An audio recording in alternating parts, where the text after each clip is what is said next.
Night Owls. Turn on Night Owls.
Greatest Hits Radio. And now, the forerunner to Facebook, where your words tell 1,000 Instagrams. Use your phone for making that call. And get talking across the Northeast, please. Because this is Night Owls with Alan Robson.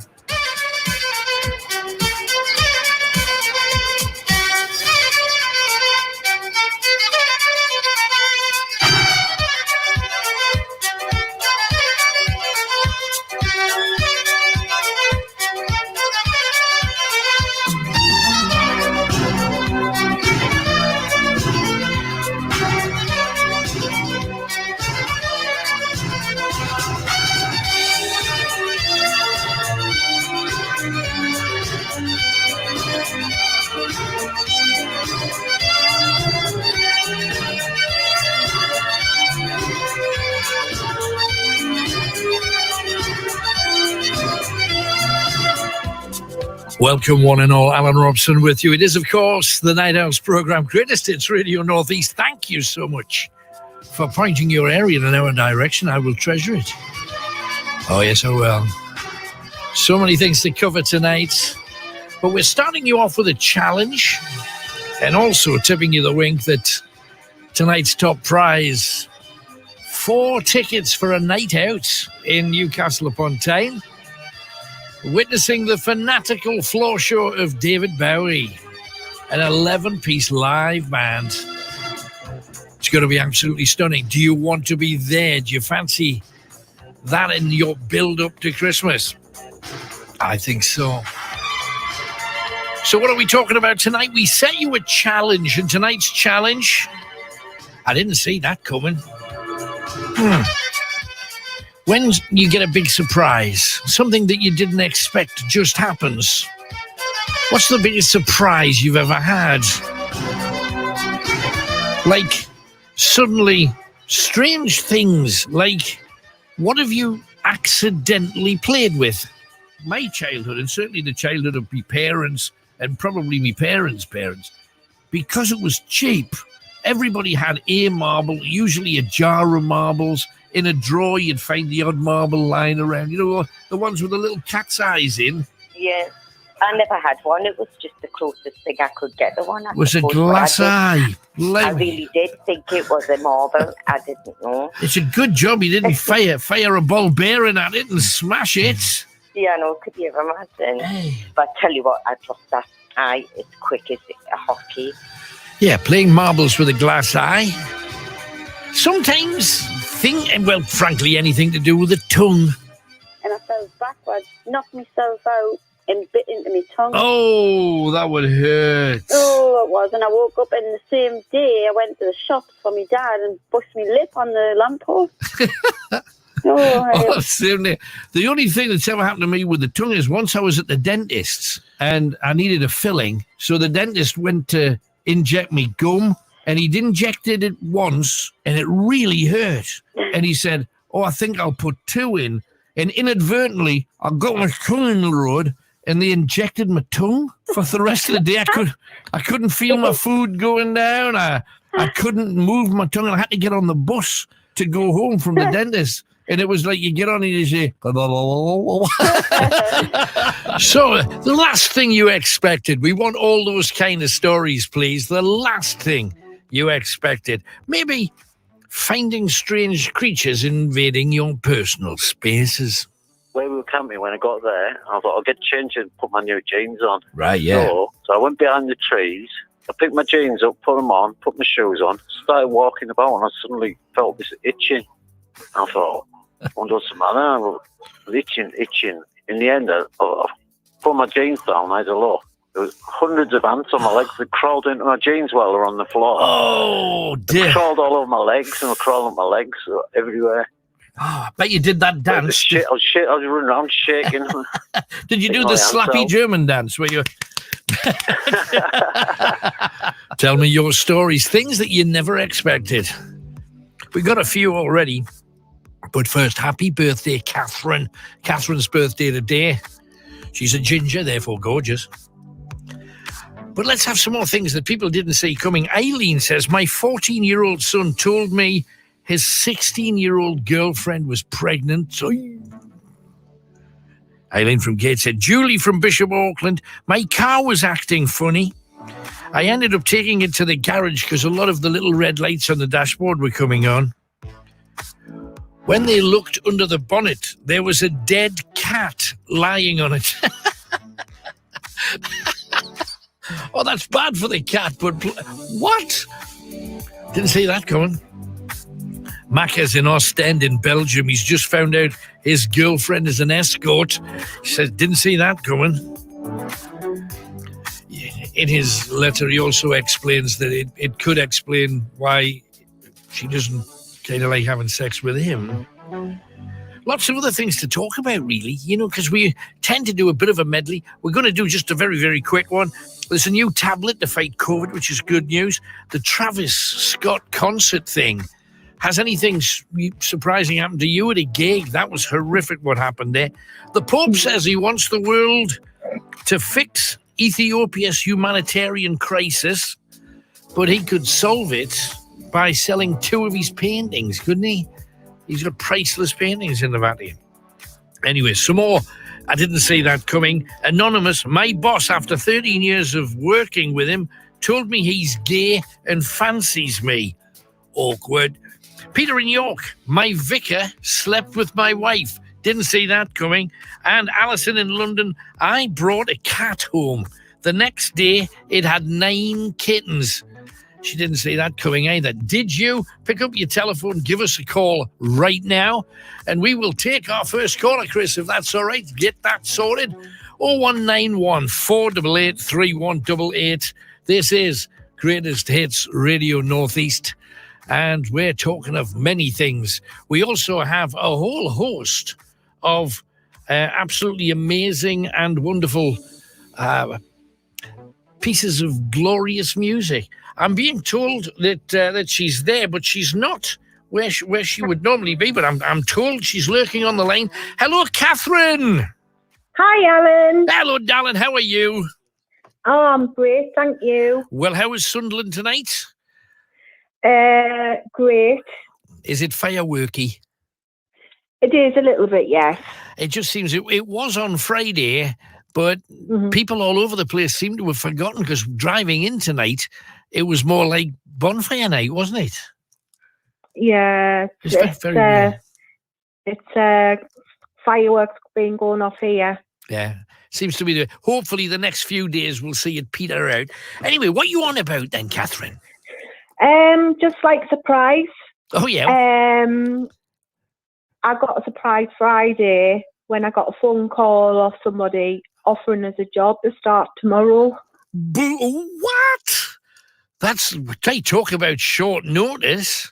Wow. I mean, had you applied for it ages before, or did they headhunt you? It was through a temping agency. Oh, right. They rang us on Friday and said to us, are you still looking for a job? Because we've got somebody in Sunderland that's looking for somebody because somebody's on long-term sick. Right. So I'll be like covering them. Right. Do you know what the job is? What are you going to be doing to cover them? What's their job? I'm going to be like a doctor's receptionist. Ah, fantastic. Oh, you might get all the goss. Hey, I never knew her at number 3 had that. That'll be great. I used to do it before, but I haven't worked since 2016. So it's going to be a shock to you. You talk about a shock. That'll be a shock to your system when you get it going. But when the money comes in, happy days. Oh, so do we have any clue how long she's going to be off? It's going to be a minimum of a month. Right. But it could be longer than that. Right. Well, a month and a half will see you through Christmas. That would be something. Now, I tell you, you've got to be grateful. Nervous. You got to be grateful for what you get these days. My goodness. Know. How come it's been so long? I mean, I thought temps agencies could get you fixed up pretty regularly. Because I was doing voluntary work. Right. I was working for a company for 6 months, right. But I got made redundant. as well as other people. We all got made redundant in the company. Yeah. And that just knocked my confidence, to be quite honest, Alan. And on top of that, presumably when you're just starting to get your confidence back, the whole COVID thing happens, and that's pretty much 18 months out of everybody's life. That was awful. Hey, this is small steps, but Catherine's back. Boom! Put the posters on the wall. Brilliant. I know. Congrats. Don't be worried. Don't be frightened of it. You'll go in there and it'll be like a duck to water. You've done it before.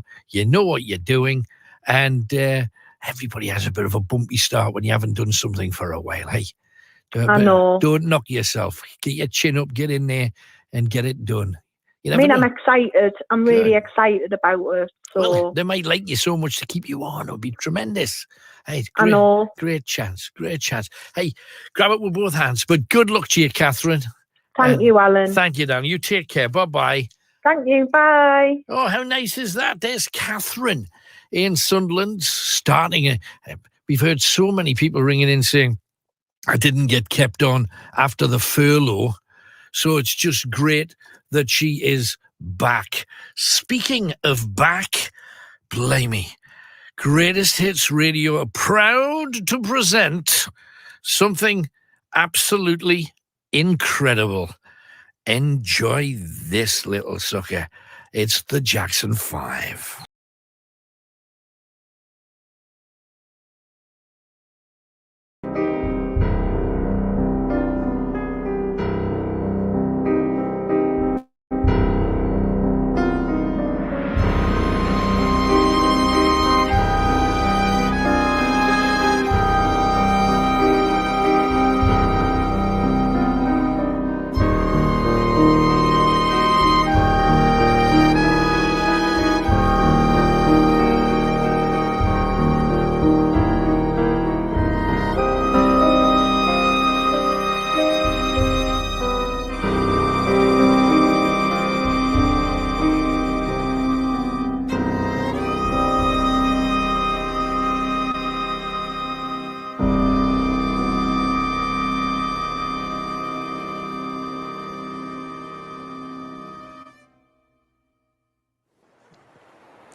Any idea where we are at the moment? Have a look at the glory of this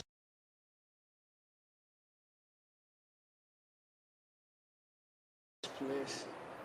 Fantastic battlements with histories from Roman times. There have been people living in this area. This castle, built in the year...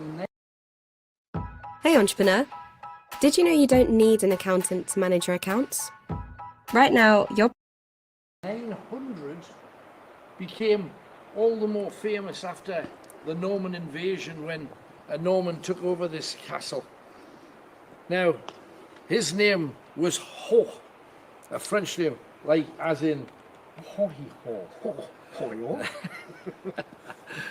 his name was Hoff. And this castle, well, this fortification, was named after two ancient monolithic pagan stones up on the hill. They're called fender stones. So this was Fenderston Castle, and eventually it became Featherston Castle. And the Frenchman who was given this property to look at became Featherston Hoff, however you wish to pronounce it. Amazing stories. Right on this site, a battlefield where 2,000 local tribesmen, brigantes, decided that they were going to attack 50 Roman cohorts. Now, back at the very beginning of the Roman invasion, a legion, you've heard of a Roman legion? Yeah. A Roman legion was 500 men, and that was 50 cohorts. However, later on, a legion became 5,000 men because they couldn't conquer this country in the same way that they had conquered it so easily as they could conquer much of Europe.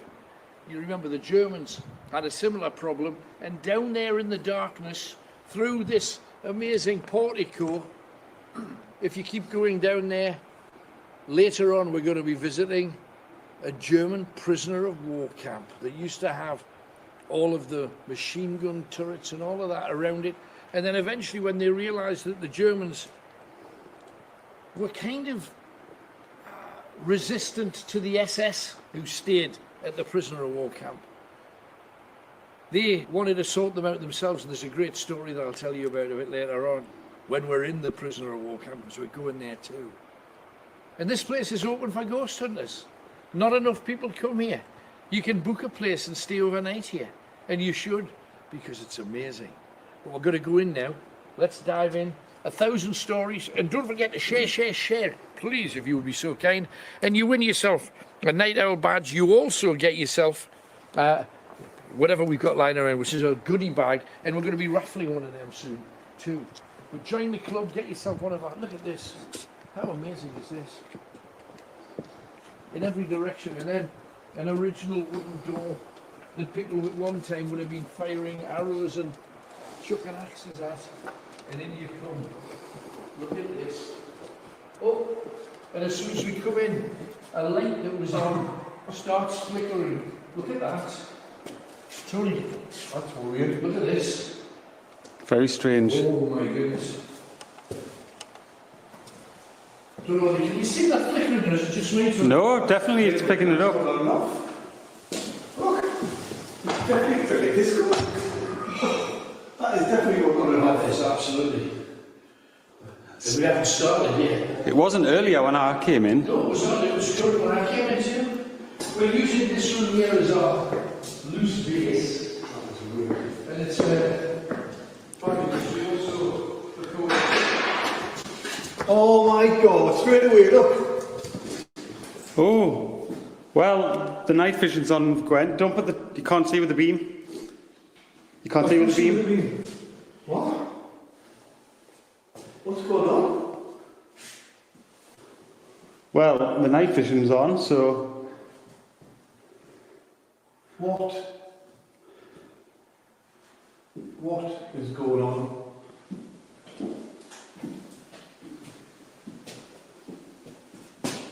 That is strange.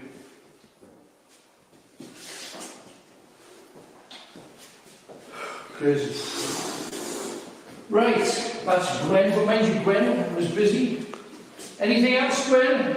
Does anybody else want to talk? That was strange. Look at this. We've Weird got going on. heraldry of all descriptions. Fantastic. You can imagine this in its heyday being an amazing place to be. And 2 minutes in that, we've got, but I think that What a start! Look at that! What the hell was that? What's beyond there? I don't know. Let's have a look. What?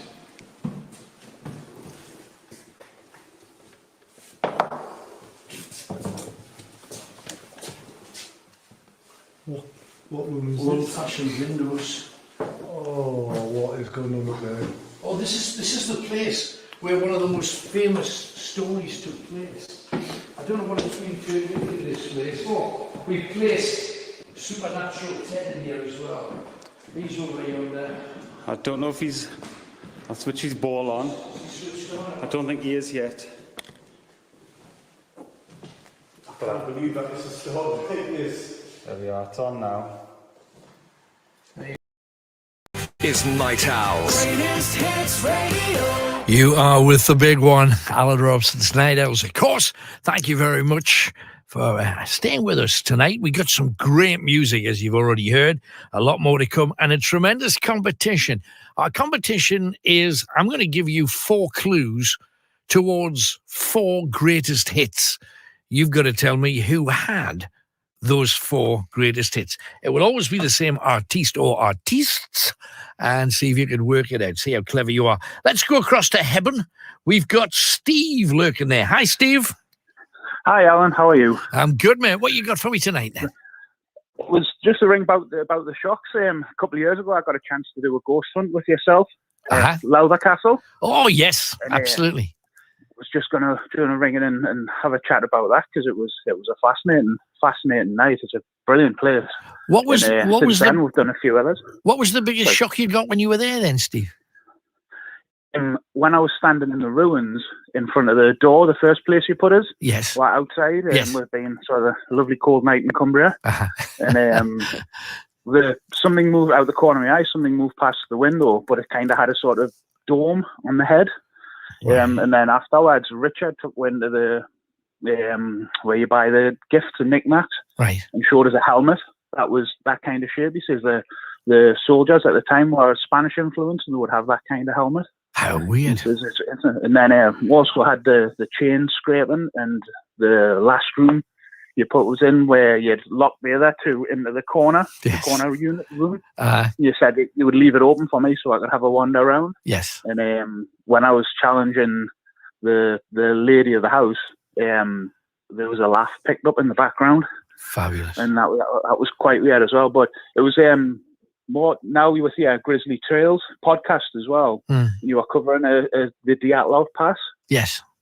And there's a new book just brought out by what's she called, Teddy Hidienska. Right. And she's researched it. So for anybody that doesn't know, it was a group of hikers in 1959 went missing in the Ural Mountains. Yeah. And they were discovered weeks later, all buried in snow and crushed, and they've put it down to an avalanche. Yeah, but they had various mutilations on their bodies that would not have happened had it just been an avalanche or something. Well, they'd cut themselves out of their own tent. Right. Where the tent was found up on the hillside. Yeah. What this lady's done, she's researched into it, and she said that kind of tent would never have been out on the hillside, and experienced campers wouldn't have camped there. Right. And she's put forward that the Russian military testing of the rockets in the area, they were off course where they should have been. They didn't actually submit a walking plan. And she seems to think that it's where rockets landed, gone off, and it's crushed them. Trees came down and crushed them. So that's why the two that were really crushed were found as they were. But it's a fascinating book. It's called 1079. Right. I'll have a look at that. It's one of those things, though, because when you look at the story on face value, it reeks Bigfoot, Yeti, the abominable, doesn't it? It just sounds like. Well, there was actually the photo found on the film reel, but it's been disproved as one of the actual hikers just coming out from behind a tree. Right. And then they thought it might have been the Mansi, like the indigenous people of the area. Yeah. So because they didn't because it's called Dead Mountain, but it's only called Dead Mountain because nothing lives there. Right. Because it's the area of what it is. Right. But it was really fascinating. But I'm quite into all the Bigfoot and cryptid.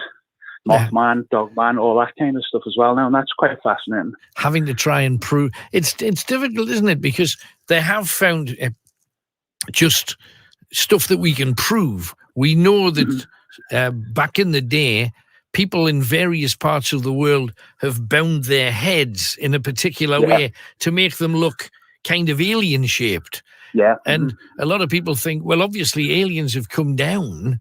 And that's because their brows look like that. The people that were here thought that's something we have to aspire to.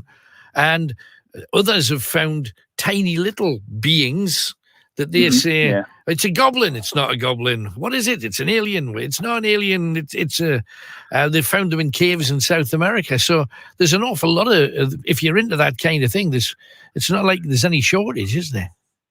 No, well, that's it. Well, even the sort of the things that you can't explain, like the Nazca lines. Right. I know you've flown over them. Sure. You couldn't make those from the ground. No.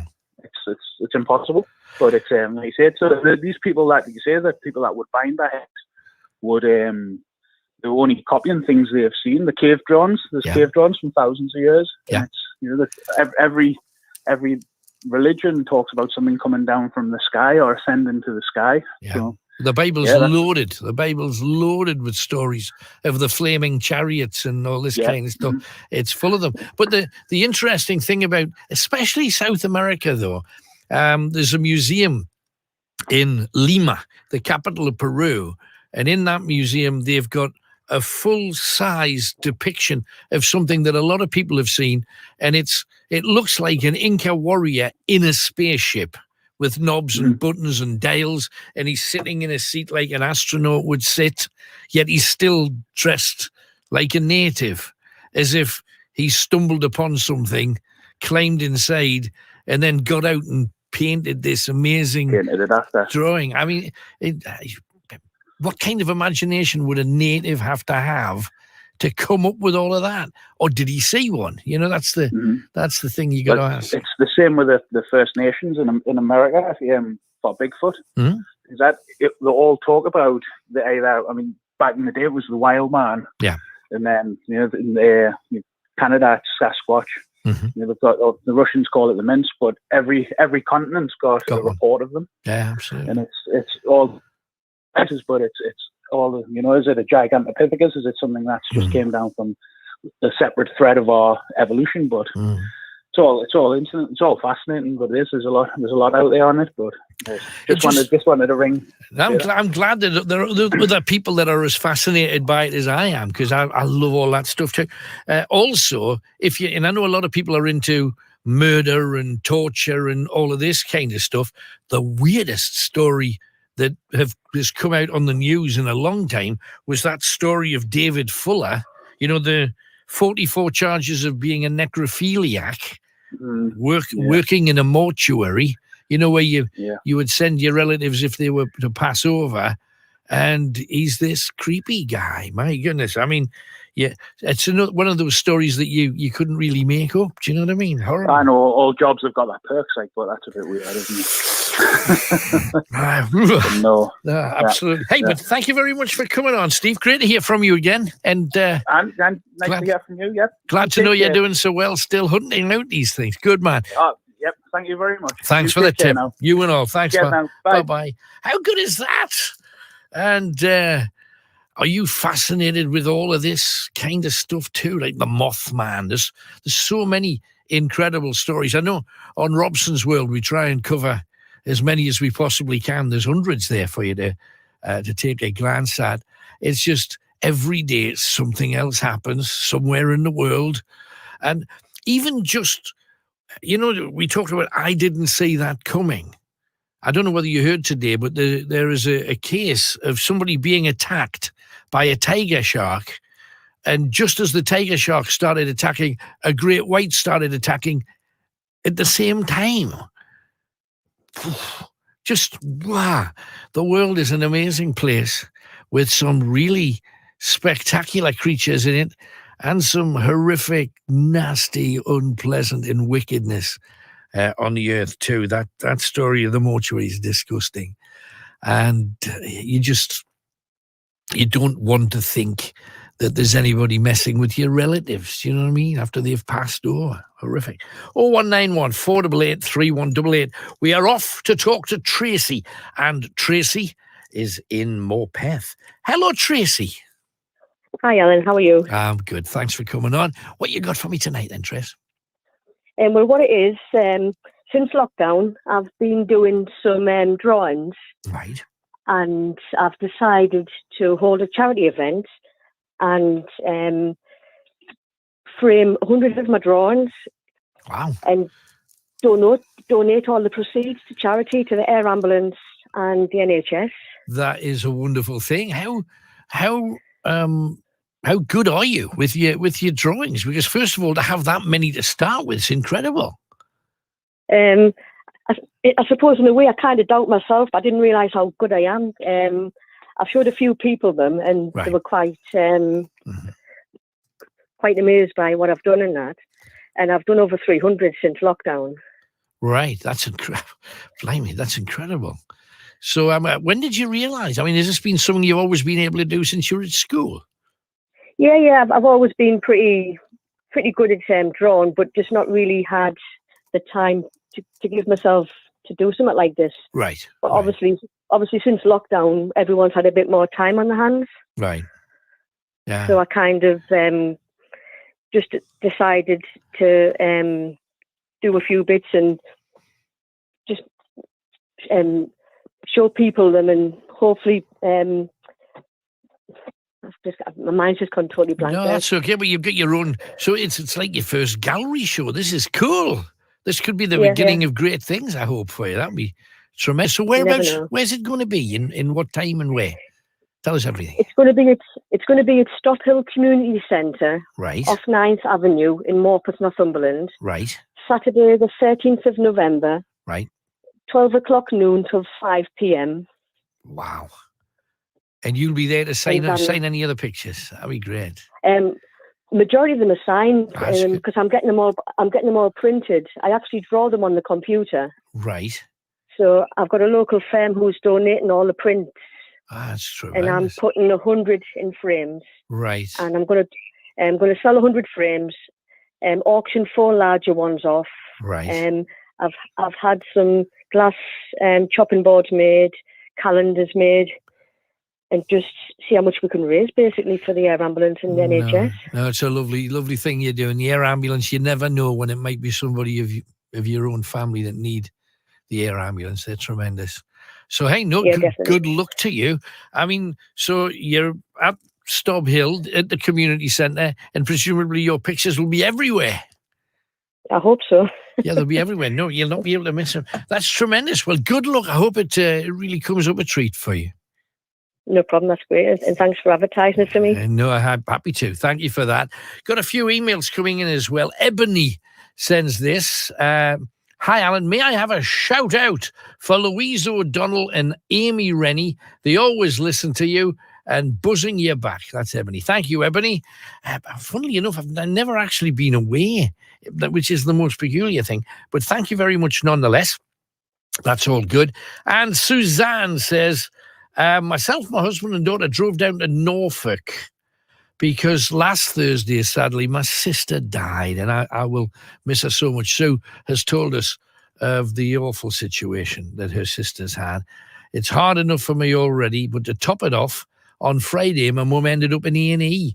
She missed the bottom 2 steps on the stairs. She's now got 2 broken toes, broken metatarsal bone and torn ligaments. And as the bruising has come out, she's got 2 huge blood blisters on top of her foot. And because of this, she's on blood thinners. And the blood won't clot, so is pooling and forming these blisters. I don't know how much bad luck our family can take. It's a good job I stopped here. Otherwise, I don't know how my mum would cope. Anyway, long email. I'd like to thank Chris for letting me tell the owls about my sister. Thanks, Alan. Sue, who's currently in King's Lynn. So we wish her well. That's and a lot of love. So sorry about your sister. I know everyone knew that it was coming. Doesn't change the fact of how big a hit you take when someone that close to you passes. Stephen is with us, and he is in County Durham. Hi, Steve. Hello there, mate. How you doing? I'm good. What you got for me tonight, then? Oh, all sorts. Good lad. Dive in. It was just about the little things I'm seeing in the house that I'm in at the minute. Right. Property. Uh-huh. But I've had them years ago on my mum and dad's place where I was living there for years. Right. And I've seen like little bits of figures in my house and shadows and bits and bobs. Right. So I've just tried to discover what it is, and if I'm going crazy or if I'm not going crazy. Right. So, but I've looked at the history of one of my friends. I've looked into the history of the place. Right. And it was like an old pope, but apparently back in 1871. Right. It was an old mine shaft, apparently collapsed. There was an explosion of gas and apparently killed about 95 people. Don't blame me. So the people that was in the property was an old man, an old lady, and a little boy. Uh-huh. And that's what I'm seeing, a little boy in my house, bits of shadows and other little bits and bobs. Well, a photograph has just shown itself to me here. Yes. Is the thing you're referring to the black shadow on the right-hand side? Well, I sent a couple of pictures to you, one a while ago, where it shows you a man standing there, look like you had a white sideboards and a beard. Yes, I saw and that. The other ones I took last night, that was in my door. And it actually lit up, like a firework would do, it was actually like green. Right. And whether it was just the glass, the shape, you get things saying it could be this, it could be that, but it's made 3 predominant pictures in there and that thing, and it just seems a bit strange how it would do that with lights and shadows. It's too black to be a shadow, isn't it? Well, I would think so, but when you look at the bottom one, you can see like an old man. Yeah. If you look at the top, the middle bit, if you turn it sides, it looks like a little shape of a dog's head. And the top one's like another man's face at the top. Yeah. Yes. But I took about 15 pictures, and each different one has a little different, like a different shape of the face. I'm seeing them. And the one of the old man, what I consider to be the one with the old man, it looks like, we keep talking about this moving blackness. It's a moving blackness, but it's taken shape, hasn't it? It's really great. Well, it's a great shot. I mean, that pictures. I mean, I took them last night. I mean, I'm not there at the moment, so I was going to take another picture tonight, right, just to see if it's any different. Uh-huh. But it looks too unreal. Like the glass is hazy. Yeah. And I know you can look at things and you can make shapes out, and you make pictures out, but they look too real to me. Like for the shape of them, and how can it make three faces? I could understand one, but not three. Yeah. No, and I know I've often mentioned the fact that our eyes are very sophisticated things, and because they're so close and attached to the brain, if we want to see something, we'll see something. But to capture something that everybody sees as the same thing, that's the trick. You know that it's not a trick. Well, that's when you can prove something. Yeah. Well, I sent it to about 10 of my friends without saying anything. Just let us know what you can see. Yeah. Now, the one a while ago, I sent one here next. I don't know if you still have it. We do. The very first one I took. Yeah. And it was off the alarm that's in the house. That was my alarm camera. Right. And I took it, and you can see like a shadow, the little thing, and you could work the picture out. I showed it to my mum and dad, my sister, and everybody. Mm. And they can all see it. But you do see, I have seen little bits. So, you know, when you're catching your peripheral vision, that's a big word for today. Yeah, it is. Good lad. Like you catch little shadows, and I've seen all sorts. And actually, through the night, you can hear things like come up the stairs, right? You get the little tip, somebody stepping up. Right, yeah. And I did have somebody there once who came with their granddaughter, and she wanted to use the toilet, and she says, I can't, there's a little boy in the toilet, just gone in. Wow. And she was only 4 years old, a little girl. Cheapers. Right. So, but I have looked into it, and I wanted somebody to actually come out and have a look and do something, but obviously I've had them before, not in this place, but I've had that from like a young boy when I was only 14. Right. So, I mean, you don't sound like you're freaked by anything yet. At first, I wasn't too bothered, but I'm starting to get used to it, and I want to find out the bottom. But I don't believe in all these things where you want to get rid of them. There's obviously something happening. I just didn't want to make sure I was seeing things that I wasn't seeing. Right. No, because at the very beginning, I saw the peripheral vision things, the things in the side of your eyes, and you go, it's a car driving past, or it's the curtains are moving, or it's the a member of the family's walked past, you know, all those kind of things. Yeah. But I tell you what I've seen a while ago, and this was 3:30 in the afternoon. Yeah. This always seems to happen about 7:30, 8 o'clock. Uh-huh. It's at a certain time it happens. Right. But I did see something a while ago, sitting in, and like the side of a dinner plate shadow come from outside, like it looked like it was hovering. It wasn't a big figure, just something flat. Come from the outside, you know, like if a bird went across it, a shadow would follow over your step and then come in. Right. I watched it come over the step, and it caught my eye, and it went straight down the side and into the toilet. So I thought, well, that's 3:30 in the afternoon. So look, how could you have a shadow of something when it comes in your house? Obviously, right. Something's got to be above it to create the shadow. No, for sure. And on top of that, it's moving from a light environment outside to a slightly darker one inside. It would have disappeared, wouldn't it? Right. It would have gone. That's amazing. Hey, but yeah, as I say, you sound balanced about it. We're sharing. I believe we're sharing all of our spaces with other things in the same way that radio waves do. And there's not just one telephone signal in your house. There's thousands, you know. So I think there's other stuff going on, absolutely. And that's the fascination of everything that we try and do to see these things. Well, video in my bedroom, sometimes when you lie in the bedroom at night time, something a bit late, you can hear the little steps, you hear the little you can see the little shadows. Right. And I took a video once, so I can't get the videos on camera. Right. But I did when I watched it back, you know, when you get the orbs. Yeah. Obviously, one orb just comes straight across the front of the camera, right in your head. I mean, the first picture I took, I think it's like photograph, I was sitting downstairs when I took that photograph. Right. And I was literally probably a foot off this thing. Well, the picture that was there, the ghost or whatever it was, yeah, absolutely. Mind you, I'm not going to ask you why you've got a video camera in your bedroom. I'm just going to let that one slide, Stephen. The video camera's not in my bedroom, the video camera's on my stairs. That's another story. Of course it is, Stephen. Of course it is. I understand. No, that's cool. Hey, thank you very much for coming on. Great to hear from you, Stephen. Thank you, man. Bye-bye. He's done great. I mean, what do you think of his pictures? I think that one of the moving dog shot looks almost like an old man. You can see the hair. You can see his hand. Is he carrying a stick? It's just a really cool shot. explain how you would duplicate that. How would you make that happen? He just caught it, and there's stuff moving in his house. And what's that shadow? It looks like it could be, is it a woman? Is it a shadow of a man walking by? It's too dark to be an actual shadow. It's that moving black.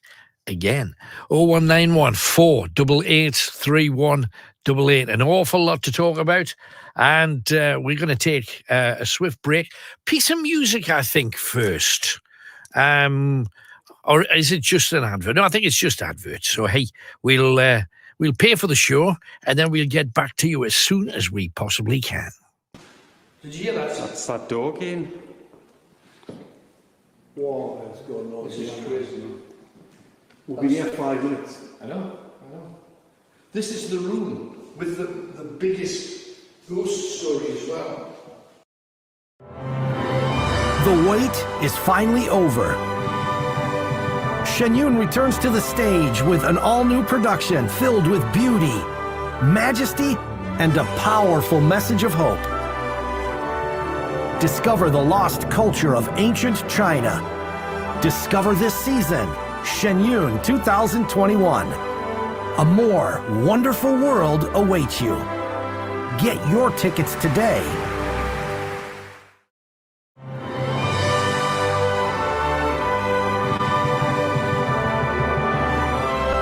The performance was enchanting, completely captivating on so many different levels. From the beginning to the end, just hypnotizing. I feel better about the world. I feel uplifted. It touches you. It really does. Every American needs to see it. Thank you very much to the director and whoever created it. Is just amazing. I don't even know what astounding. I don't know another word to describe it. In due parole, divino.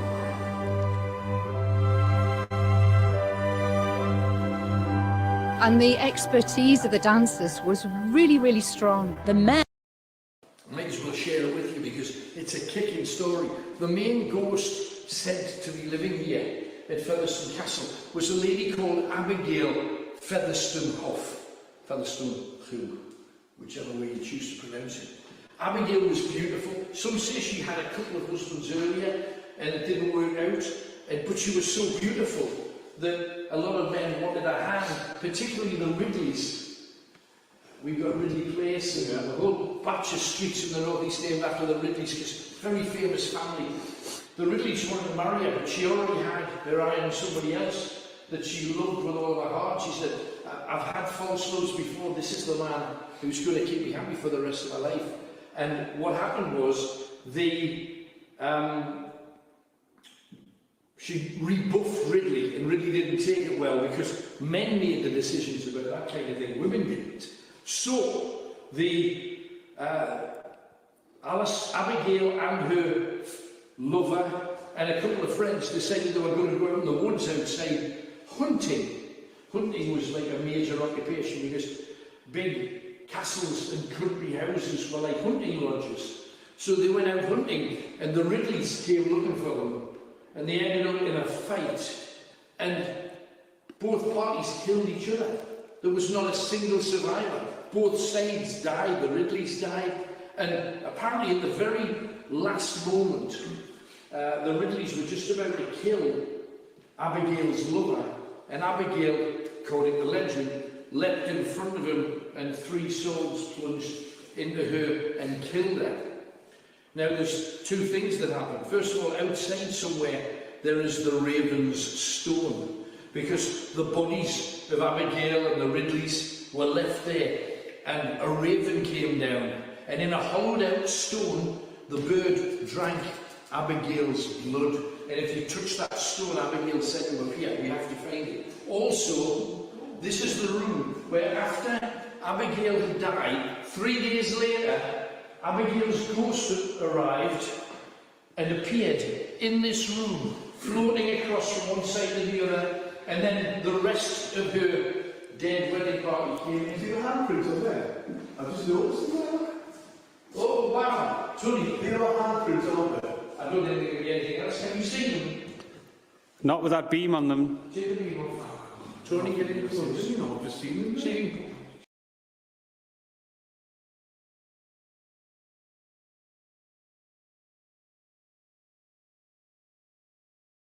Alan Robson with you. And a lot of stuff's happening tonight, technically behind the scenes, that don't make any sense whatsoever. However, we will get to the bottom of it, have no doubts.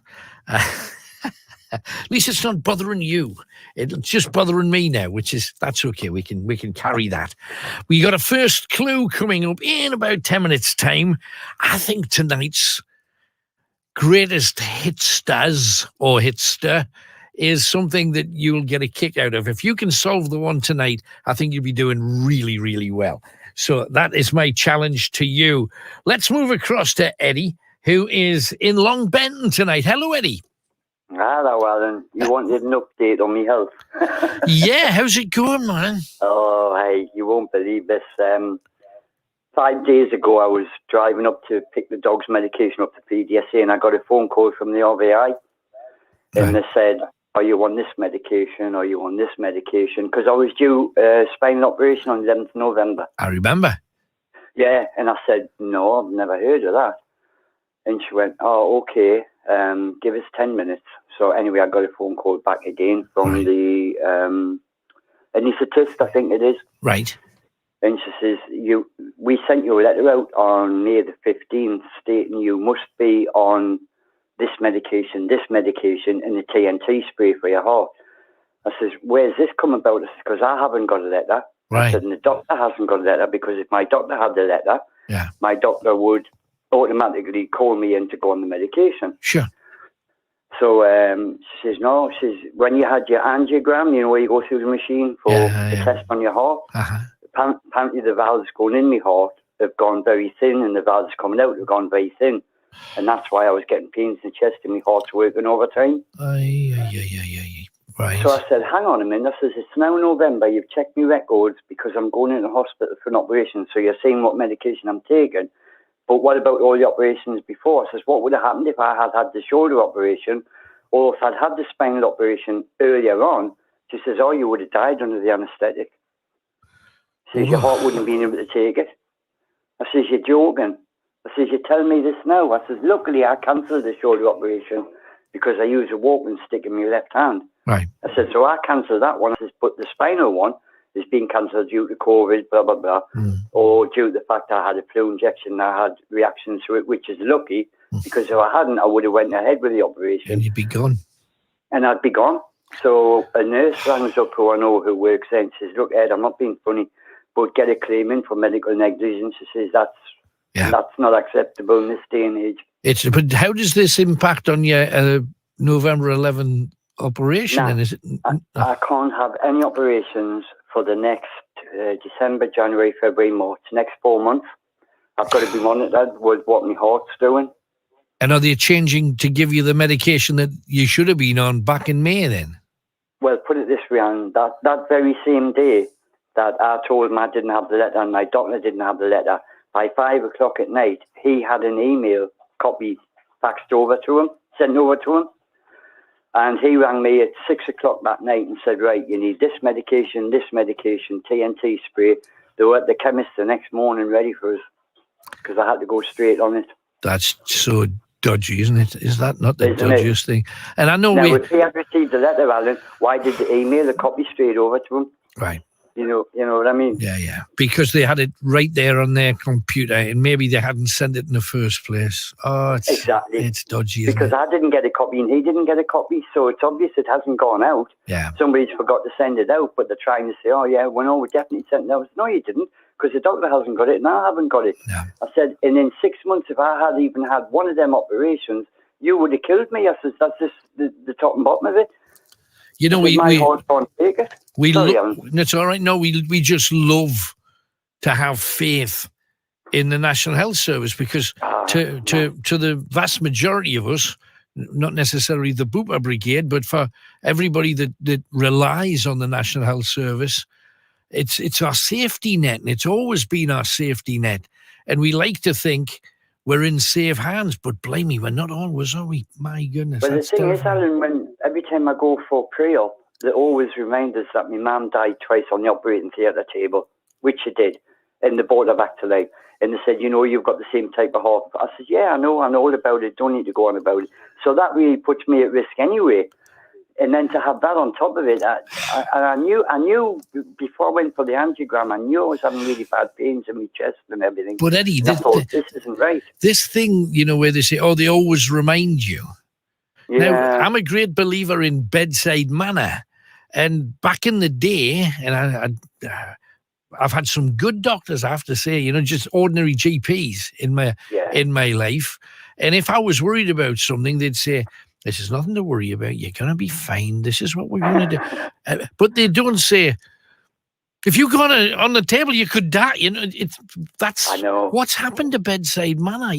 They should be putting you at ease. They shouldn't be, because if you go in thinking, I might not wake up. That's right. How stressed are you going to be before the whole point of a bedside manner is to say, hey, you can have a cupcake when you come round. We'll sort you out. We'll do you a frothy coffee and you'll be fine. And we'll talk about what we're going to be doing next when you wake up. So it should be like, shouldn't it be like that? I know. I mean, I've got high blood pressure to start with now, apparently, according to them. So I'm on a tablet to lower my blood pressure and cholesterol. I know, but but they're telling you everything. Well, yeah, because I said to them, I said, what would have happened if I had gone under the knife? She says, you would have died. It's as simple as that. Your heart couldn't take it. And I thought, Christ, thanks a lot. It's almost like, to me, it sounds like we're already making excuses just in case. Well, you got a dodgy heart, you got cholesterol, you got this, you got that, you got a condition down the family lane. Whoa, we're probably going to kill you, but good luck. What? I mean, I've just had a letter off Mr. Williams, who deals with my shoulder, and because I'd cancelled, I went back on the list to have it done. Obviously, I can't have it done, but he obviously didn't know when he sent this letter out. Right. And he's put on, sorry, due to COVID and ongoing problems now, the waiting list has gone from 6 weeks to 6 months. Right. So it just shows you how things are changing again. But I mean, as far as I'm concerned, let's get your heart stabilised and as solid as it can possibly be, so that we can still have a conversation when, not if, when you come out after well, I have got a claim in now, and I'll be honest, I have been on my solicitor, so I'm just waiting to hear what they're going to do about it. Keep me posted, Eddie. Good talking to you, I will man. do. Thanks very much. Take care. Take it easy. Bye-bye. Is that acceptable? What's happened to the bedside manner? I want a doctor that's confident. We're going to look after you. You're going to be fine. They're going to do this. And of course, there's a chance with every surgery, but you're going to be fine. Isn't that what you want to hear? Surely. Are you going to? We're going to put you under anaesthetic now. Fingers crossed. Then it's not what you want to hear. Anyway. Piece of music. Let's have one. And celebrities, no less. And the band Genesis. We talked to them about starting out. I think actually when we started off, we were sort of very determined to try and be different. I think we probably tried even harder. You sort of, I think when you start off your career, as we did as songwriters, you've got a lot to prove. As the years go by and you sort of sell some records, I think you probably feel a little bit, as you don't try as hard, but the pressure's off slightly in a sense. You just do what you do. I think in the early days, we were very much, and this is important, we're very much outside the rock business. Yes, definitely. Did our 6 months in the country cottage and sort of, as bands used to do, wrote our own stuff. We were very insular. I think just kind of, during that time, we developed our sound, I suppose, and our way of working, which is sort of, we've retained, I think, over the years. Yes, you have. But the kind of albums that you were coming out with were, I always viewed them as concept albums. Here's this huge thing that's full of different sounds and styles and full of different ideas, yet it gelled. Now, nowadays, you hear an awful lot of albums that have a lot of different sounds on them, and it doesn't work at all. How do you pull that together? I don't know, I think we always think in terms of a whole album, really. I mean, the pacing, particularly in those early days, you were thinking of the start and the finish and everything. It was a sort of very important aspect of it. It was the thing was supposed to be, we always designed it to be listened to in total, even when they weren't really concept albums. I mean, the only concept album we ever did was Lamb Last Night on Broadway. Really. Yeah. But I know we still think that way to some extent. I know it's sort of old-fashioned, I suppose, because a lot of albums these days, you kind of put your strongest track, that's track 1, side 1. I mean, the first track, CDs, and your second strongest track is second, and the rest of it. Sorry, bring me into the 20th century. Well, you see, I did take you back to those vinyl days, thinking of those days, thinking of sides. Yeah. But no, I sort of miss that a bit on albums nowadays. Sometimes, you don't get quite the pacing because CDs don't necessarily demand it in the same way, and you know that an awful lot of people sort of aren't going to listen to it like that anyhow. There's a lot of track selection goes on nowadays. Yeah. As the old days, it was kind of such an effort to take it off and put it on another track. Yeah. That you didn't do it.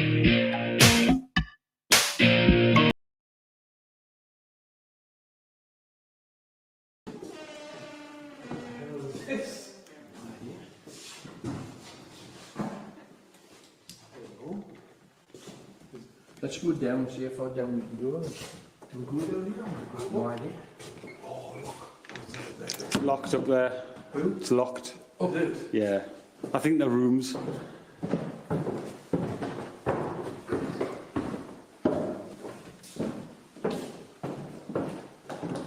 I'd love to see something in the end for me. You just don't know where everyone here.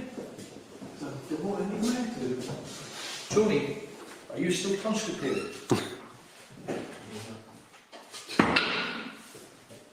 Does this? No, it's a rabbit warren, isn't it? Some bits are lit, some bits are not. Shall we try down? I think we'll try down, Yeah. Careful, Kenny.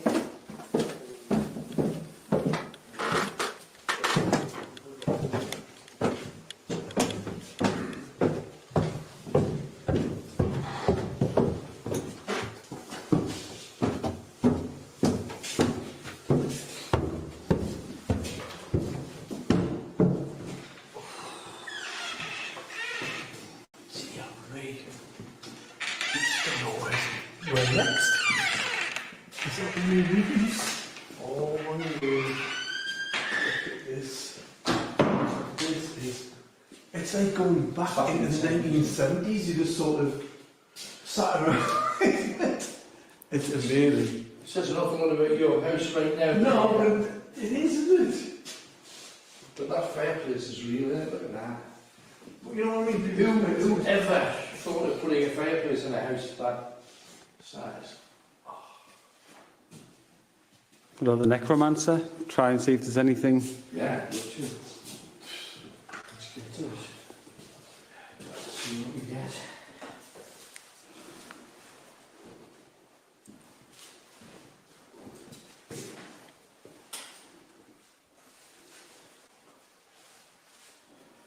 A little gadget that I'm going to add to it this week as well.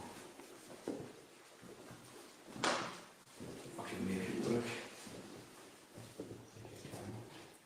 The money for nothing people have a field day in there.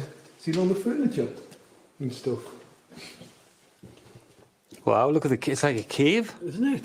Look at this. The ceiling. And then wow. It's just like there's probably furniture here, worth a lot of money. Yeah, careful, why not?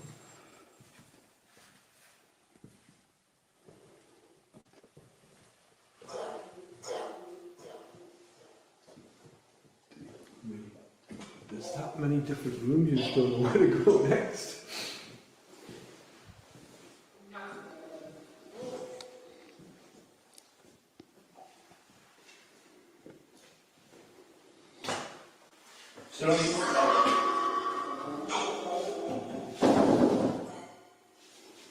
Is there only one here?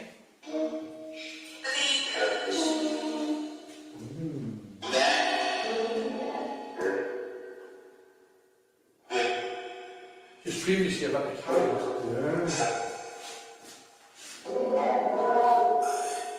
What's your name? Who? Oh, you're James. I heard James. Is James there? Yeah. Did you live here, James? Wonder. I also heard a Jenny earlier. Is that you? Is that you, Jenny? Jennifer?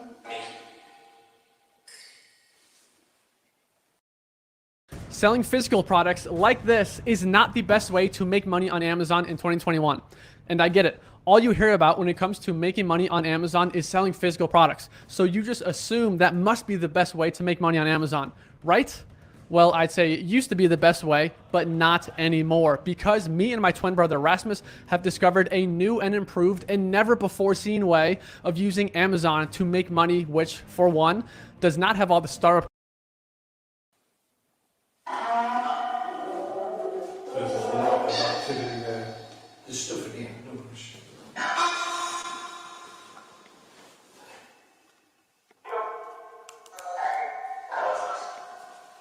We're here to talk to you. Talk to us. Don't be shy. Speak to us.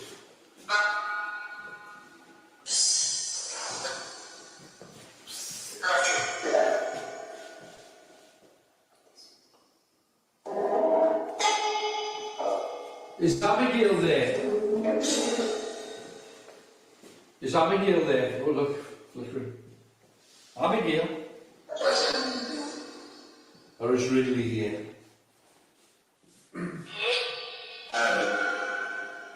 See, is Gordon here?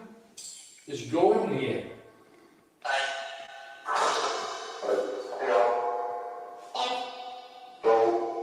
No. No. So he said Gordon Bates for some reason. Speak to us. My name's Alan. My name is Alan. What's your name? I heard James before. What's your name?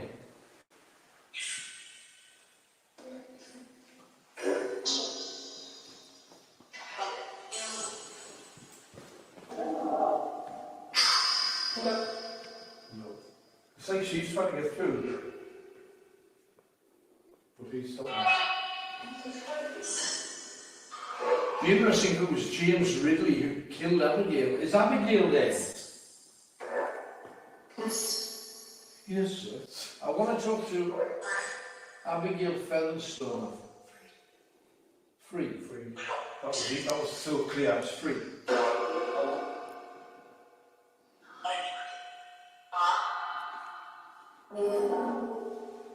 I think the amplifier is successful there. Just means you don't have to carry it.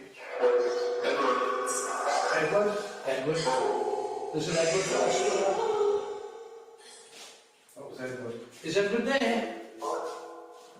Speak to me. She just said speak to him. I know. She's repeated one. Speak to me.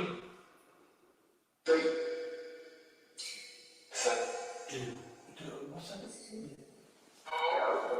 Just with the amplification, you can hear more.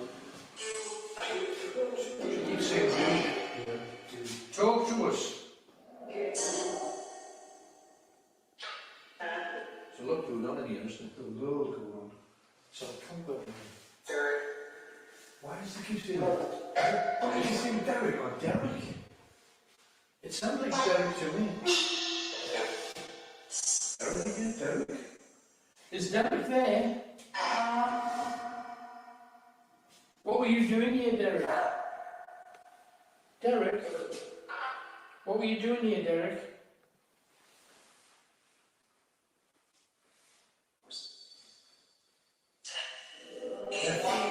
Death. Again. Two deaths. You died here, Derek. There's a knock there. I know. My friend's there. Listen. I am listening to you. Speak to me.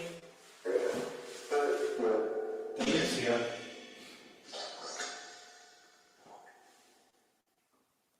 Is Ridley there? Yes.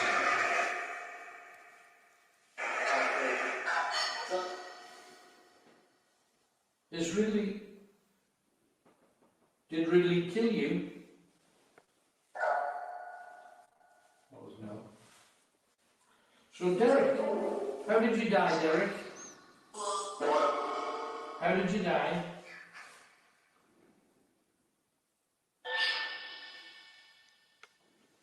Tell me how you died, Derek.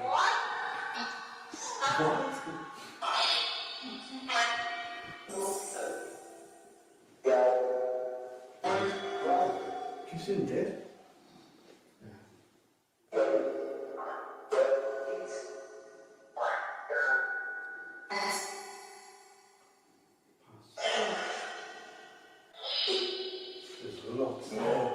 What message do you want to send to us?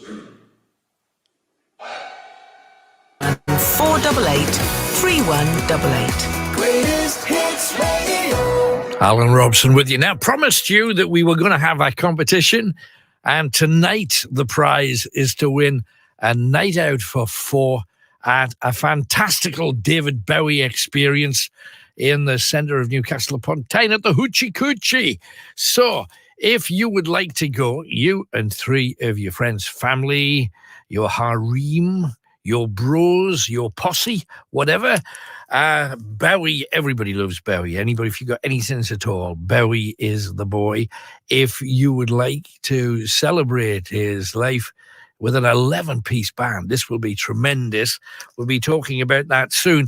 But I'm going to give you 4 clues, and you've got to work out the name of the person or the band that had all of these hits. The first clue is this. James Bond's got one. That's your first clue. It's the name of a song. James Bond's got one. Okay. What could that be? James Bond's got one. That's your first clue. You've got 3 more clues for 3 more greatest hits. And then a little bit later on, if you are a genius, if you are a greatest hit pop genius, then you can ring in and claim your prize and have a fantastic night on the build-up to Christmas. Corking night out this we're talking about. Anyway, let us crack on, get as many of you on air as possible. So keep the calls coming in. 0191 488 3188. And don't forget, we want the biggest shock you've ever had in your life, your biggest surprise. I didn't see that coming, that kind of stuff. Maybe when your own pet attacks. A few weeks later again, I tried it again, and it was getting a bit, coming to us, letting it struggle a little bit. So, right, I'll let the bird out, Right. Alan, as soon as I let that out the cage, it zoomed around the room and aimed straight for my face. I swear to God. It was like one of them little German planes, I don't think I'm allowed to say it. A Messerschmitt. No, the other one with an F. The fucker. A little... Yeah, one, right. Alan, I had to duck, right? Else it would have took my eyes out. It went around again, done the same again. I ducked, went around the living room again, and the third time I was ready for it. So I swept to one side and I hit it with the back of my hand. Not a nice thing to do, No. But I was scared. You were defending yourself. It was self-defense. Luckily, it landed on this chair. Right. And it was like a soft leather recliner kind of chair, Alan, I got one of the perches out the stand off the cage and I went across to it. I said, "Get on there, you little bitch," And it looked up at me with little puppy dog eyes for all it was a little feathered one, Alan, it stood on the furthest edge of where the perch. So, Ray, you come with me. Get back in that cage kind of thing, Alan, as soon as I shut the door, it attacked us, right? Held on to my hand, and I swear to God, it drew blood 7 times. In total, in that one hand, my left hand. You didn't see that coming. That's the thing. Strange things happen every day, but we want your biggest shocks and surprises. Everybody's had one. Tell me yours. 0191 488 3188. Let's head off to Howden. We got Lee there. Hiya, Lee. Hello, Alan. It's great to talk to you. Good to talk to you too. What are you talking about then? It's an interesting one, actually, with you mentioning the Bowie competition and how you know, I think that's a great prize, that, with a 11-piece band. But I want to take you back 30 years ago. On the 24th of November, I actually first heard from yourself about the death of Freddie Mercury. Right. Oh, blame me. Has it been that 30 long? years. Can you believe it? So, like, just going back then, I think it was a Sunday, and I don't think you used to do the phone in then. I think it was just music on a Sunday. And I remember you interrupting the song that played Bohemian Rhapsody after giving the news. Right. And it's the only time I've ever really been affected by a celebrity death. Right. Yeah. Awful. Just absolutely incredible. I mean, 45-year-old, and that was like 30 years ago. And it felt as though, at the time, it felt as though, like, me personally, I was born 74, so it felt as though that was the night that music died.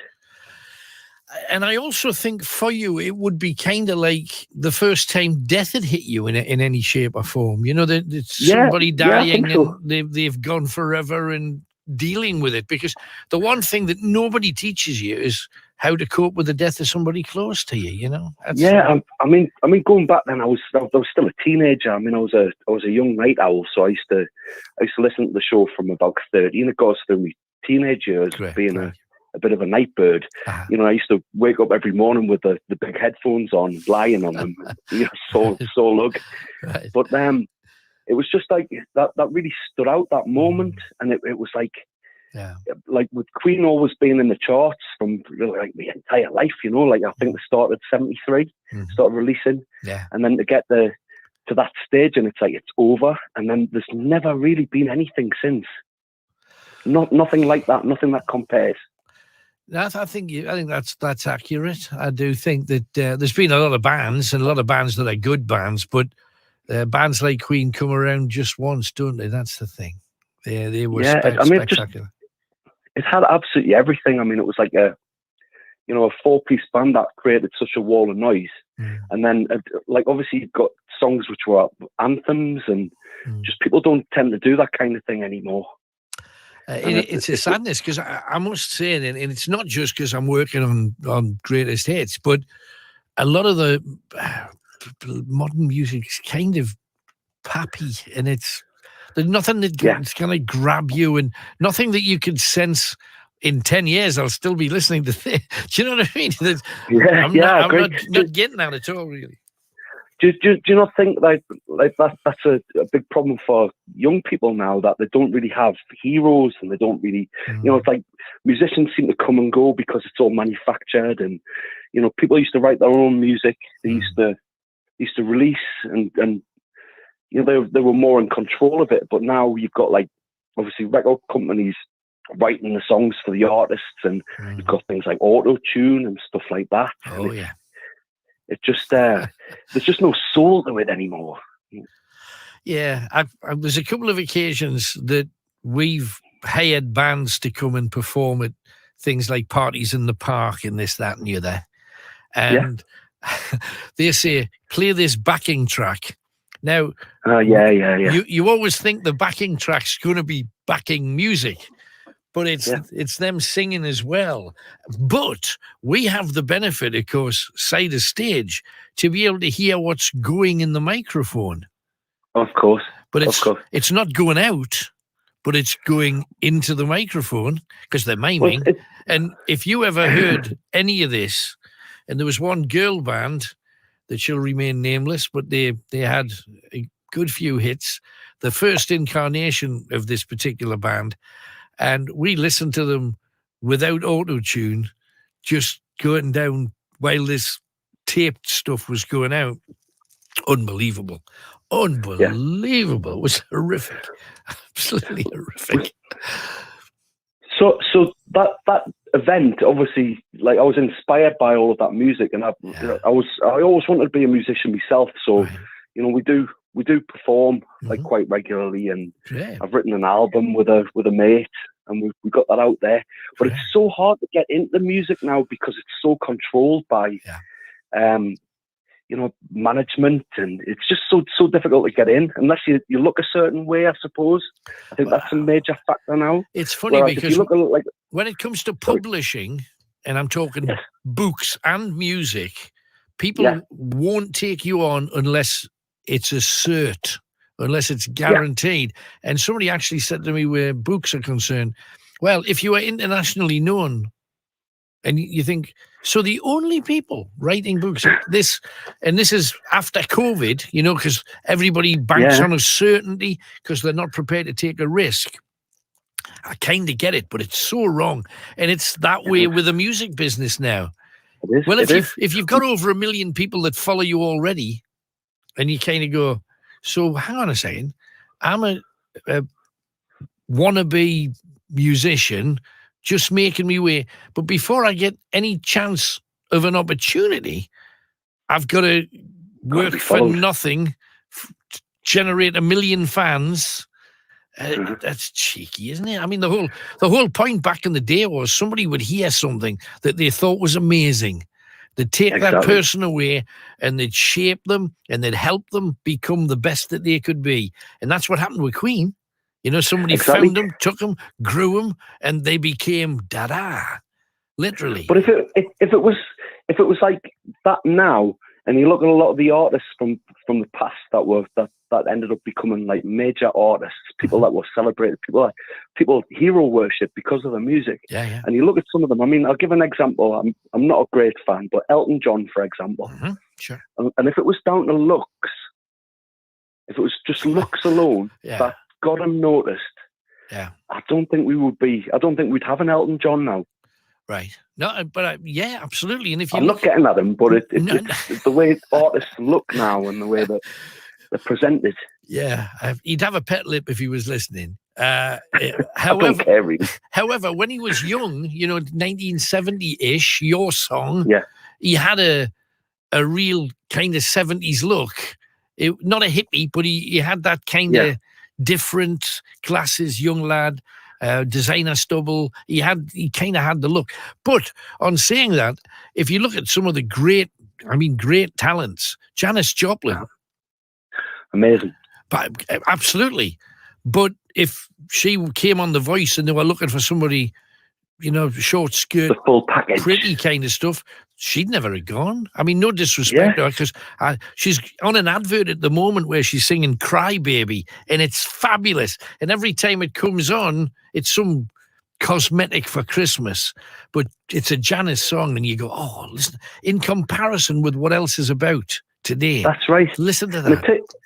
It takes us back to the Brit Awards I think it was in the 90s, when Susie Sue presented an award to somebody, and she actually got booed when she went on because the young people didn't know who she was. But I mean, the music that they produced back in the past, they're absolutely incredible. Unbelievable. It's groundbreaking stuff. Yeah. And that's the problem now, because there's no opportunity to be heard. And if you look at the Northeast in general, there's so much talent around. It's unbelievable.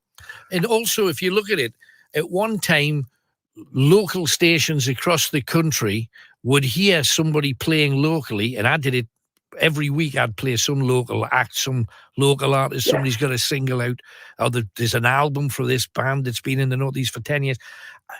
There were outlets for that kind of music. The BBC don't do it anymore. Local radio in general tends to be networked from other places. That's just how it is. And you can't get that anymore. So how's local music going to break through? It was always one of the big joys for me if somebody came in and said, I'm from Bishop Auckland, have a listen to that. And you'd think, get in, could be the next one. It could be the next one. And you give them a challenge for you then. Yeah, go on in. I'm going to send you some music, and if you'll listen to it, at least listen to it. Definitely. I don't care if you play it or not. All right, but if you listen to it, then that would mean a lot. Promise you that I will do that for you. No problem. Do it, please. Absolutely amazing. I'll send it in, and I hope you enjoy it. 100%. I will, absolutely. And I've still got some contacts with labels. If I can think of one that fits, I'm happy to pass it on. So no worries. Thank you for calling. Thank you so much, Alan. Thank you. You're welcome, Lee. Cheers, mate. Bye-bye. No, I love the fact that people want to make fresh music. It's just nowadays harder than ever to be heard. And the only chance that they've got really is to go online and do it themselves, where there's a 1 in a billion chance that somebody's going to stumble across it and say, "Gotta make you a star, kid." because they'll only bank on things that are destined, that are obvious successes. And that means it's somebody famous. And if it's somebody famous, it's like TV. All the quizzes go to people that have already done it. It's never, let's not break somebody new, heaven forbid. It's the people that you see on every other talk show, comedy show, da-dee-da, and round it goes. See, it's very sad. The world has changed. And for new artists, especially new music artists, because I don't trust the X Factor, Britain's Got Talent, America's Got... They're entertaining, but for the other 99.9% of acts, they just deserve better, in my opinion. Anyway, let's crack on. Piece of music after we hear from one of the great bands that did it their way, In Excess.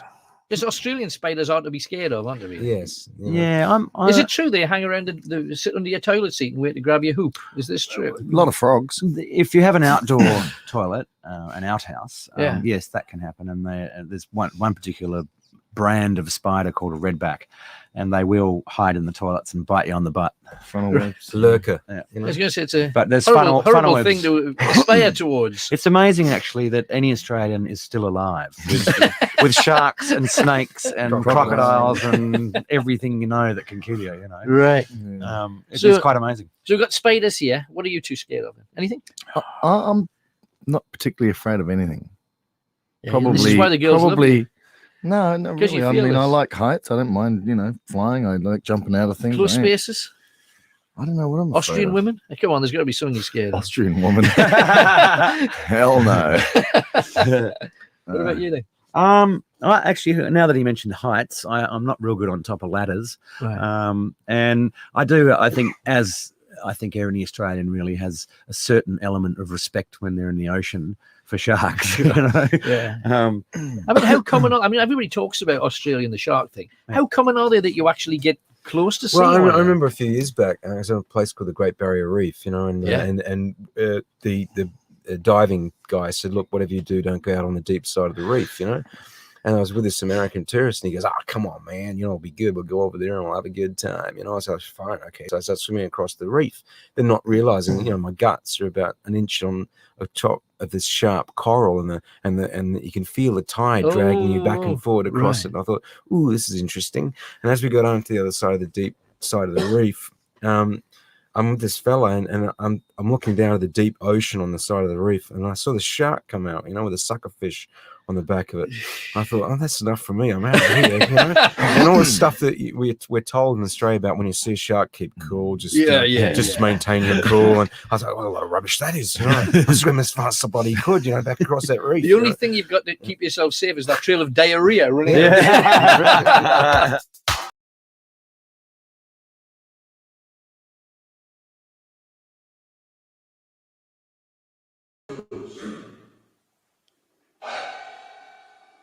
We're here for you. Talk to us. Talk to us. Talk to us.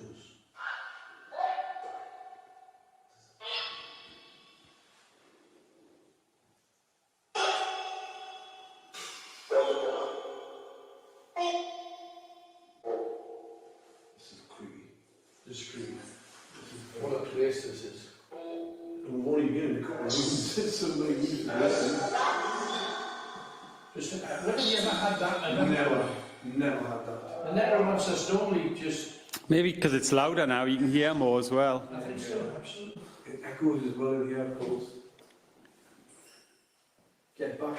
Just said get back. Get back. Do you not want us to continue? Which is the best reason to continue. Can we go through here?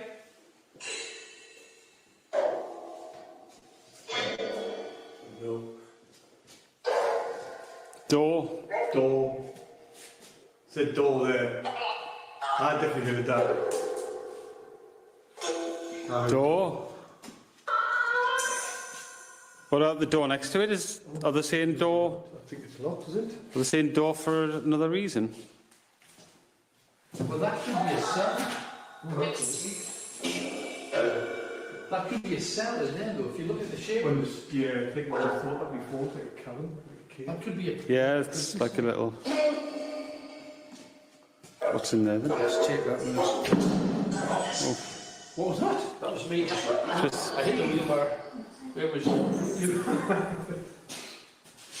Guilty. Not surprised. Right, so the door. This is the door? Is this the right door? Lead us. Now, what was that used for? Oh God, those drums, loads of flies there. Oh, that's minging. Look at the Are flies. you getting them? On your chest down. Oh. There's hundreds of flies. Loads of flies and spiders. Doors behind us. Oh. That's awful. Oh no. No.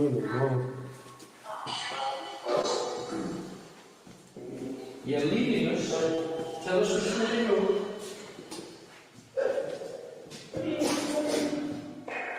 Did you hear that?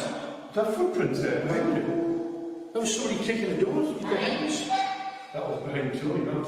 Sounded like, I don't know what it was. Well, that light's still going above me head. Are we in the same place? Yeah, I think it just brought her back here. We're not. That's not the door. Yeah, it is. It is, yeah, because there's a light. Still flickering, look. It's brought her back round. What? We need to go through that way, don't we, to get... This is getting absolutely crazy. It's brought her back round for some reason. I experienced with me, look stupid. I think it's doing the rest of it.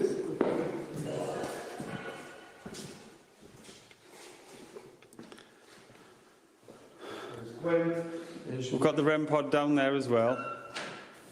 Is Gwen turned on? Yes. Not by you, Kenny.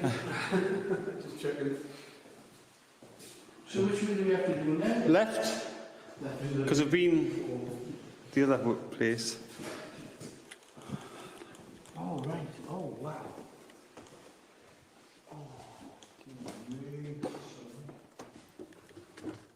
This ball's still going off with Gwen. Is it? That's stopped. It's supposed to stay on for 5 seconds, but that was more. Yeah. Is it still happening? No, it's just gone. Oh, yeah, it's good. Now it's gone back off. Do you want us in here? They brought us back here for a reason, I think. Did you bring us back here for a reason?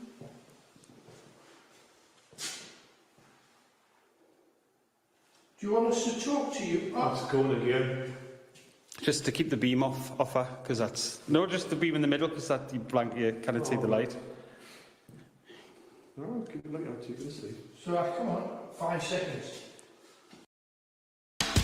iPhone 13 in a mouse case. Lift off! Ah! I've dropped it!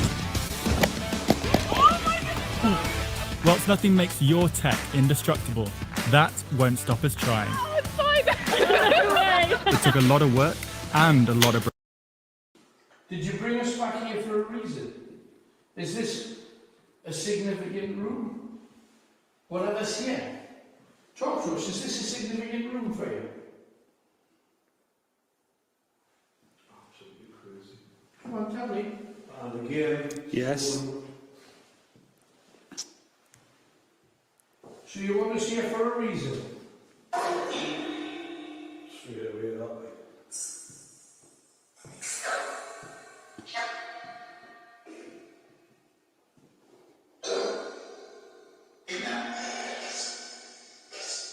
Did something happen in this room? Is this where Abigail came in? Is this where her ghost walks? Is it you, Abigail?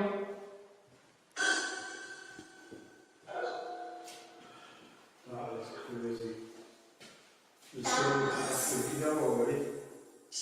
Amazing.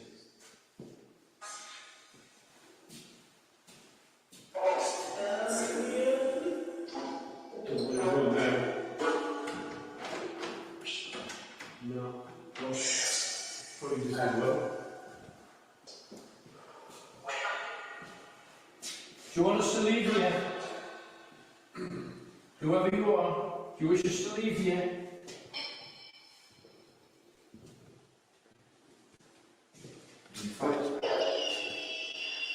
This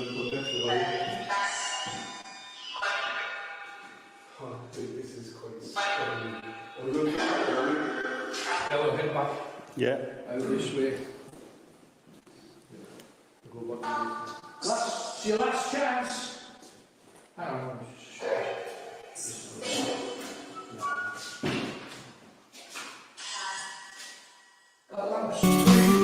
Call Alan Robson's Night Owls now. 0191 488 3188. This is real life conversation with the voice of the North. Greatest Hits Radio.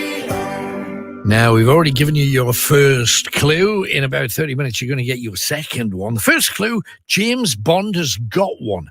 But what could the song title be? That's the thing. Okay. James Bond has got one. Right. 3 more clues to come. All greatest hits. You'll end up with 4 greatest hits. Just tell me who had a hit with that 4, if you can work it out. Anyway, we have the man attached to tonight's prize. Gentleman's name is Neil Picton, and he's with us.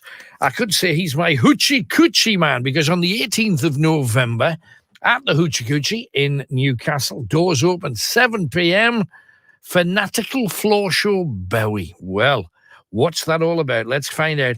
Hi, Neil. Good evening, Alan. How are you doing? I'm very well. Tell me more about this show. It sounds amazing.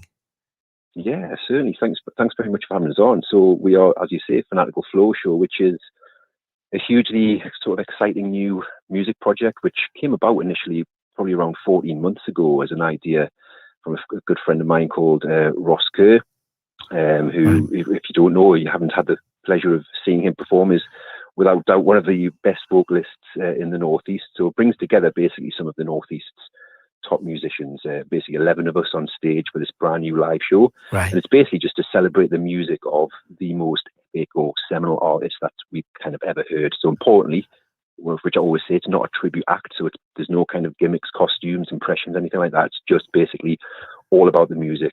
So, as I say, 40 months ago in the making, give or take, a lockdown or two in between, our first brand new live show is ready. It's kind of a blast through the back catalogue of David Bowie.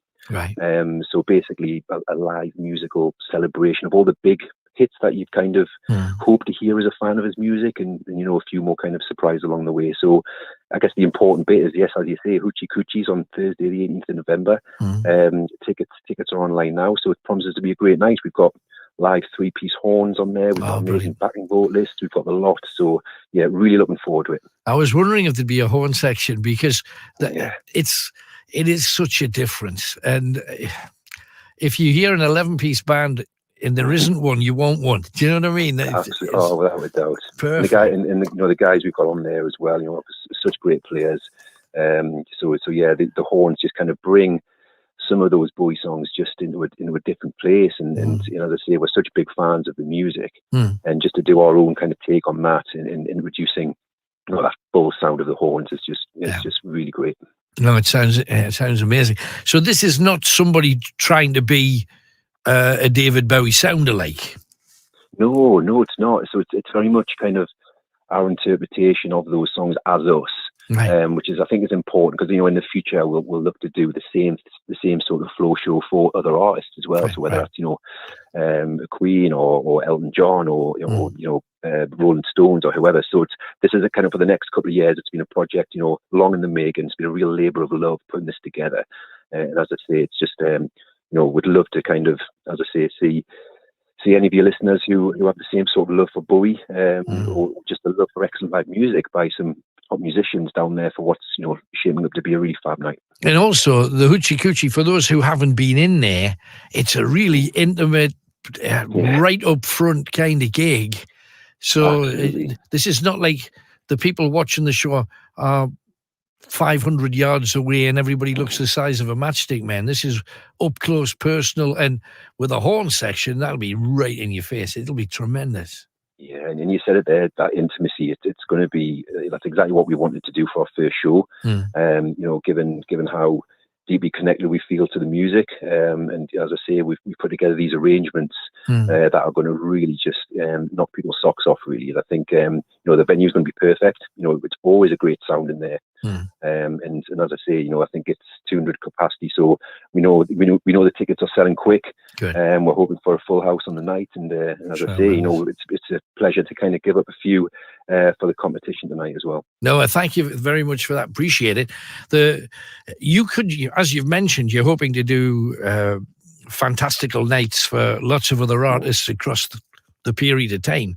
Mind you, I would have thought just for you to get the right kind of arrangements for Bowie songs, that's not a 5-minute affair. This is an in-depth, and presumably it could be if you did every Bowie song that people know, you're going to be there for 3 or 4 days. It's been great kind of selecting the songs, because as I say, there's been such a wealth to choose from, and it's just been, as I say, it's a great problem to have, just to try and hone that down into something that is going to work in a live setting. Sure. And as you say, it's give or take, as I say, a lockdown or two here and there, we've had that opportunities just to kind of really hone this into where we want it to be. But as you say, moving forward, we'll hopefully get a good couple of years of some real quality shows out of this, and then Sure. it may take us on to another artist. But it's just we're so privileged and lucky to have the opportunity to do something like this. So we're so looking forward to it. No, and also the fact that you've got the big band approach to the classic stars gives you a bottomless pit forever as well. But I think you've just selected a great artist to kick this whole thing off with. I don't think you could have picked any better, especially as he's back with the release of his old new album, if you know what I mean, that's out there at the present moment. And I love the fact that, talk about trying to get money back because you haven't made any during lockdown. The 5 CD set is £298, and you're thinking, for 5 CDs, how do you justify that? So you don't. Instead, you go and see 11 guys working their socks off live at the Hoochie Coochie on the 18th of November. It's a given, isn't it? So that's fantastic. Thank you very much, because this is not, and it would be very easy to put somebody on who roughly sounds like David Bowie, because let's face it, there's shows up and down the country there's about 30 Michael Jacksons on the road as we speak. So those kind of things, to the fact that you're interpreting your own way, doing your own arrangements, I love that because that makes it fresh and new and exciting. And I'm sure that's what David would have wanted. No question about it. Yeah, I think it's, we're very mindful and respectful of just the legacy. And I think that's what it's all about. We have that utmost respect, and we've kind of threaded that through the set. And as I say, I hope everybody's as excited as we are just for that launch gig, because there'll be obviously, I'm sure there'll be others in the future, but we're especially excited for this one. Yeah, well, this is be there when it all starts. That would be my suggestion. And if you're looking for a great night out, 18th of November, heading up to Christmas, Hoochie Coochie, 7 p.m, the Fanatical Floor Show. Thank you very much for coming on, Neil. All the best. Hope it goes a blast for you. Thanks, Alan. It's been an absolute pleasure. No worries. Take it easy, man. Bye-bye. How good is that? I love the fact. Bowie with a brass section. Come on. 0191 488 3188. Get your calls in. A lot of things about, we talk about, I didn't see that coming. How about soldiers who fought in foreign fields? And I was part of a UN team that was actually tagging and bagging the bodies that they were finding in the mass graves. Right. Hell's okay. Now, there are certain things in life that take me back to that. One is the smell of like diesel fumes, things like that. It's a very strange and unique smell. Right. Now, you ask the question, what happens in my mind? What do I see? What do I hear? Yeah. Now, I've seen people dead. I'm going to leave a little blank, and I think you know what I mean by I've done things that have made people die. Right. Okay. Now, my biggest fear in life, is going to sleep. Okay. You may think that that's strange, but it is. During the day, I have flashbacks, and I go back to the exact time and the exact place and an exact memory. But I wake up from it. I'm awake. I'm living my life. Right. When I go to sleep, I have what's known as waking nightmares. You're probably one of the very few people, other than the councillors and the whole of Newcastle, that have actually told these things to over the years. Things you just didn't see coming. Is that something that you've experienced? Post-traumatic stress, my goodness. 0191 488 3188. Who is going to be my next caller? 0191 488 3188. We are back. Yon end of the...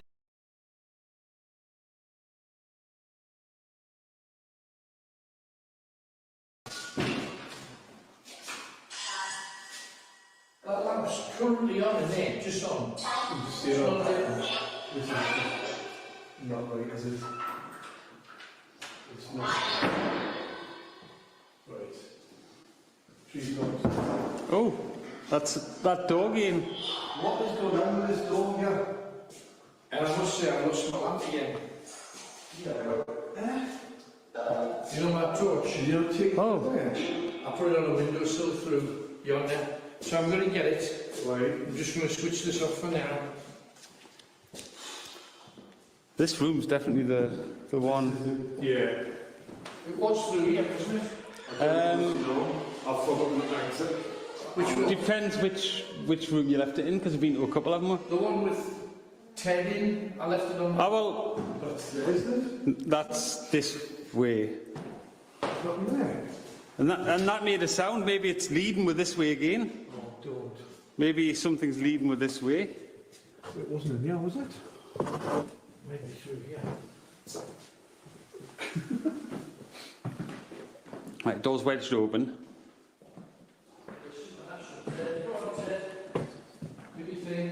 This is crazy. It's Ted. Check Ted. Yeah, I think you put him on before. Ted's on. Whatever's here's in the other room. So we came around here, didn't we? Yes. We came around here. Through here. Didn't we? We went in there, and I took us back to the start. To where the hell's the torch? I'm completely lost. Which way did we come? Down there. I mean, do we need the torch right now? Well, it would be just better if we're going separate ways, because we should.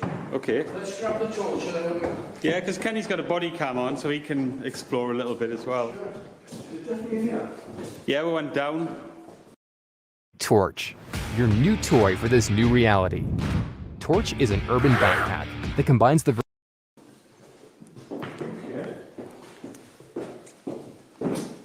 Didn't take much for me to get lost like this. I don't think we'll be there, you know.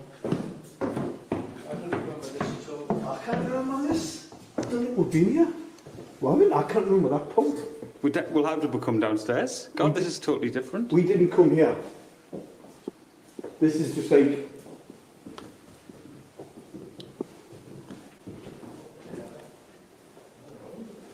We haven't been here. We remember this. We remember all this. Definitely haven't been here.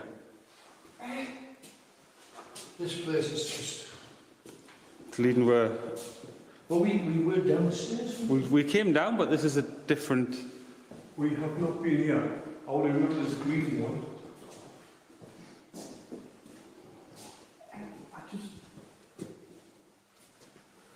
Not just a labyrinth, it's as if... We definitely didn't come this way. Showers, toilets. Definitely not been down here. Right, so, in that case, it must be this way. Must be. No? I cannot remember that. No. First time I've seen that too. What? It's a kitchen from 1950s. Isn't it?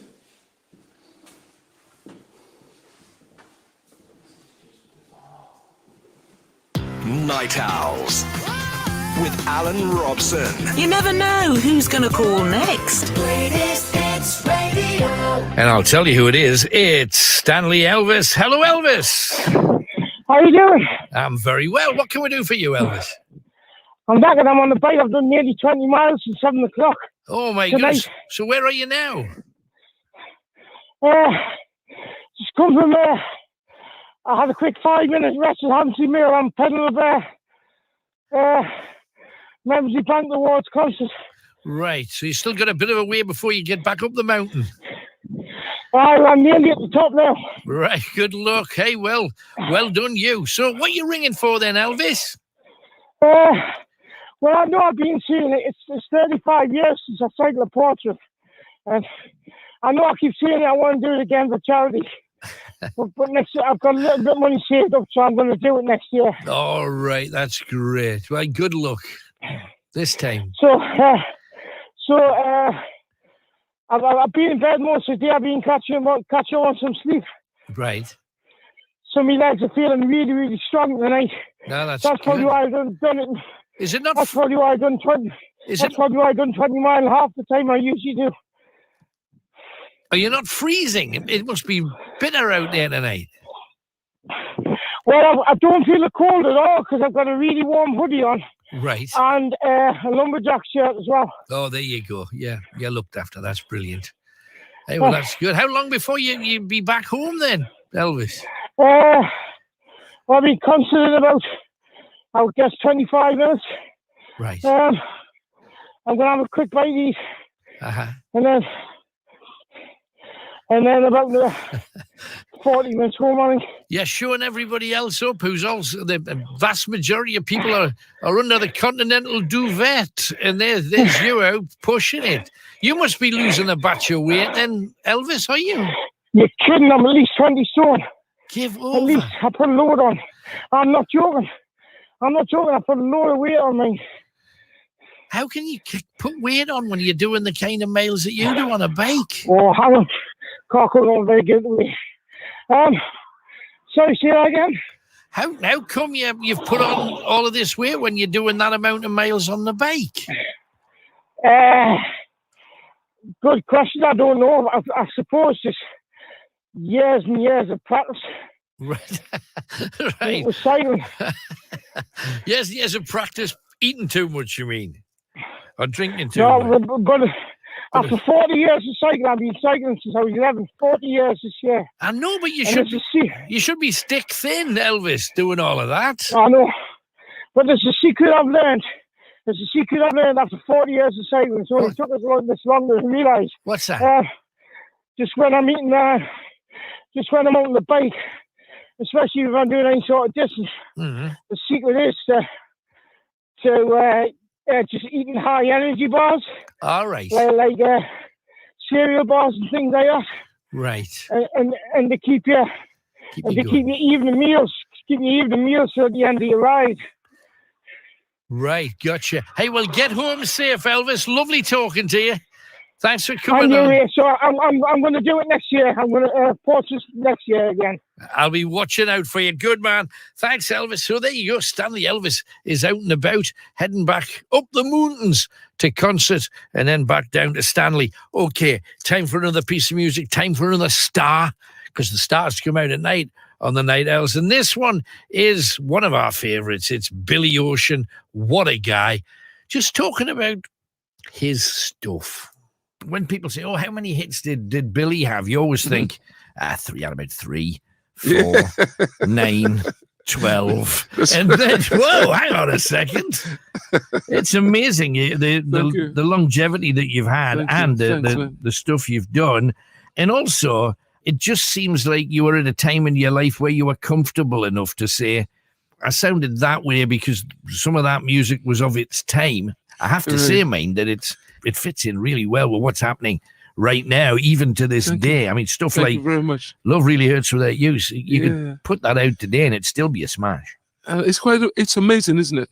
Don't ask me why. I think, listen, when we made those records, I wouldn't just say myself, but I know in my experience, in my effort, basically, is that I put 120% into it. And not only, I wasn't the only one that did that. I worked with some really good people over the years. I was put together with some very good people over the years that really had the same attitude that I did. So it doesn't surprise me that these records sort of have this effect on people still. after all these years, because they were done with the most amazing amount of truth and soulfulness and feeling and depth. I mean, yeah, we did it. I had a lot of fun recording every single one of those tracks. There isn't a record I made that I didn't enjoy doing. The atmosphere in the studio, and I like to think that atmosphere transcended onto the tracks.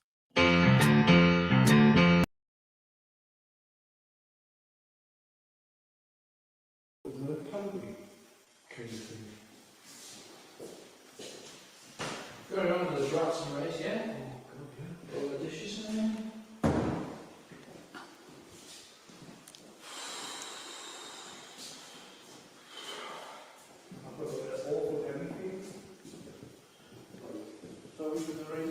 No, I don't. I'm lost. I am lost.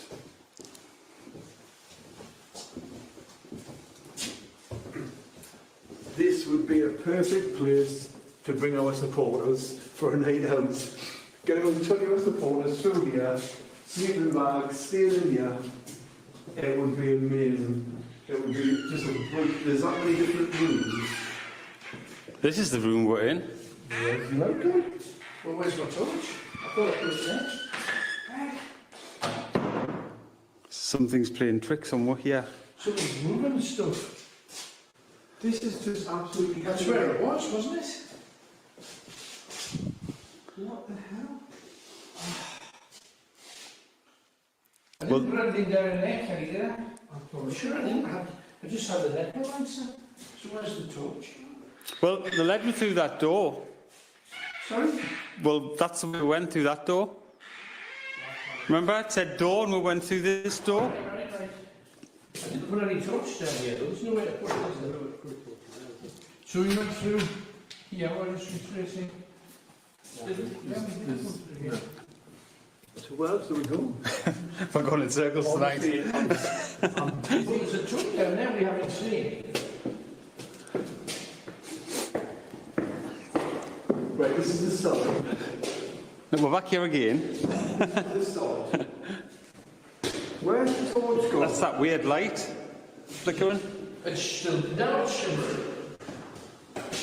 God, what's going on? What? Well, where's the torch? I don't get this at all. Well, this camera's... This is absolutely bizarre. Where's the torch? This is bizarre. Well, I mean... Just changing this battery. Aha, here it is. You got it? Yeah. Woo, just all I need shit. Where was it? Where was it? In that room there. Absolutely crazy. Isn't it? It's just not right. This whole place is the right one. Right, so we'll put this camera on Ted before we leave the castle. Yeah, let's do that. We've got one battery left. Good idea. Just if there's anything in here, make yourself known to us now. If there's any entity here, you've brought us round, you're playing with us. If there's anything here, make a noise. That was just the camera. I know. Oh. No. That door again. No. But that's the door that it keeps leading us to. Well, we're going to go and take the camera that way. Do you want to take the REM pod as well? We can do. Just because we can place this on Ted. Okay. Hope. Sorry, Gwen, we'll leave you there for now.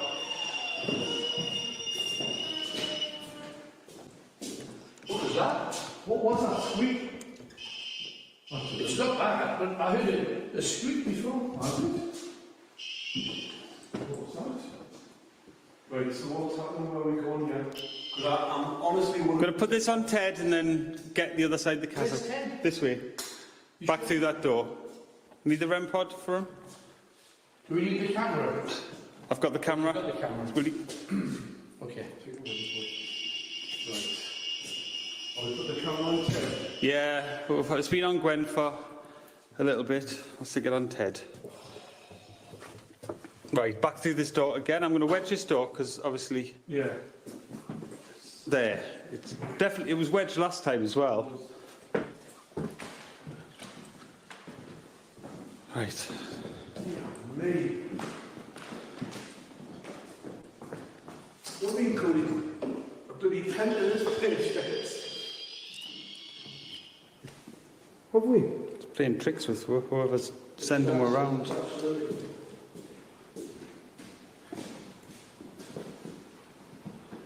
Where are we now? I'll have a little wander with this camera. Is anyone in here? Make a noise. Make something move. Talk to us. That was just me. Just moving Ted. Getting Ted in a good position. Play with his balls. Cool, that's on.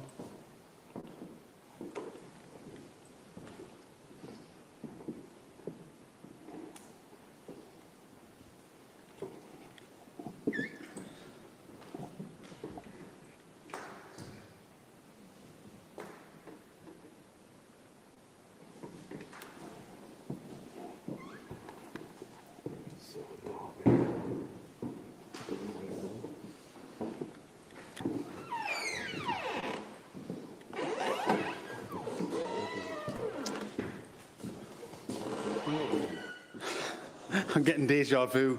I'm sure this is the third time we've been in here. That just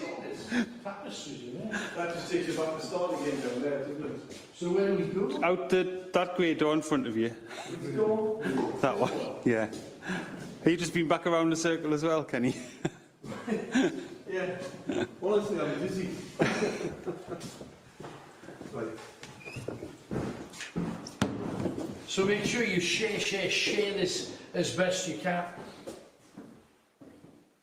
That might have just been a reflection of the torch, but I don't want to go there. I don't fancy. I got a something. I got a something on the stairs. I've had it before. Just there, the lights on. So, and yet I got it like almost as if something dark was just running around the corner. I don't fancy that up there at all.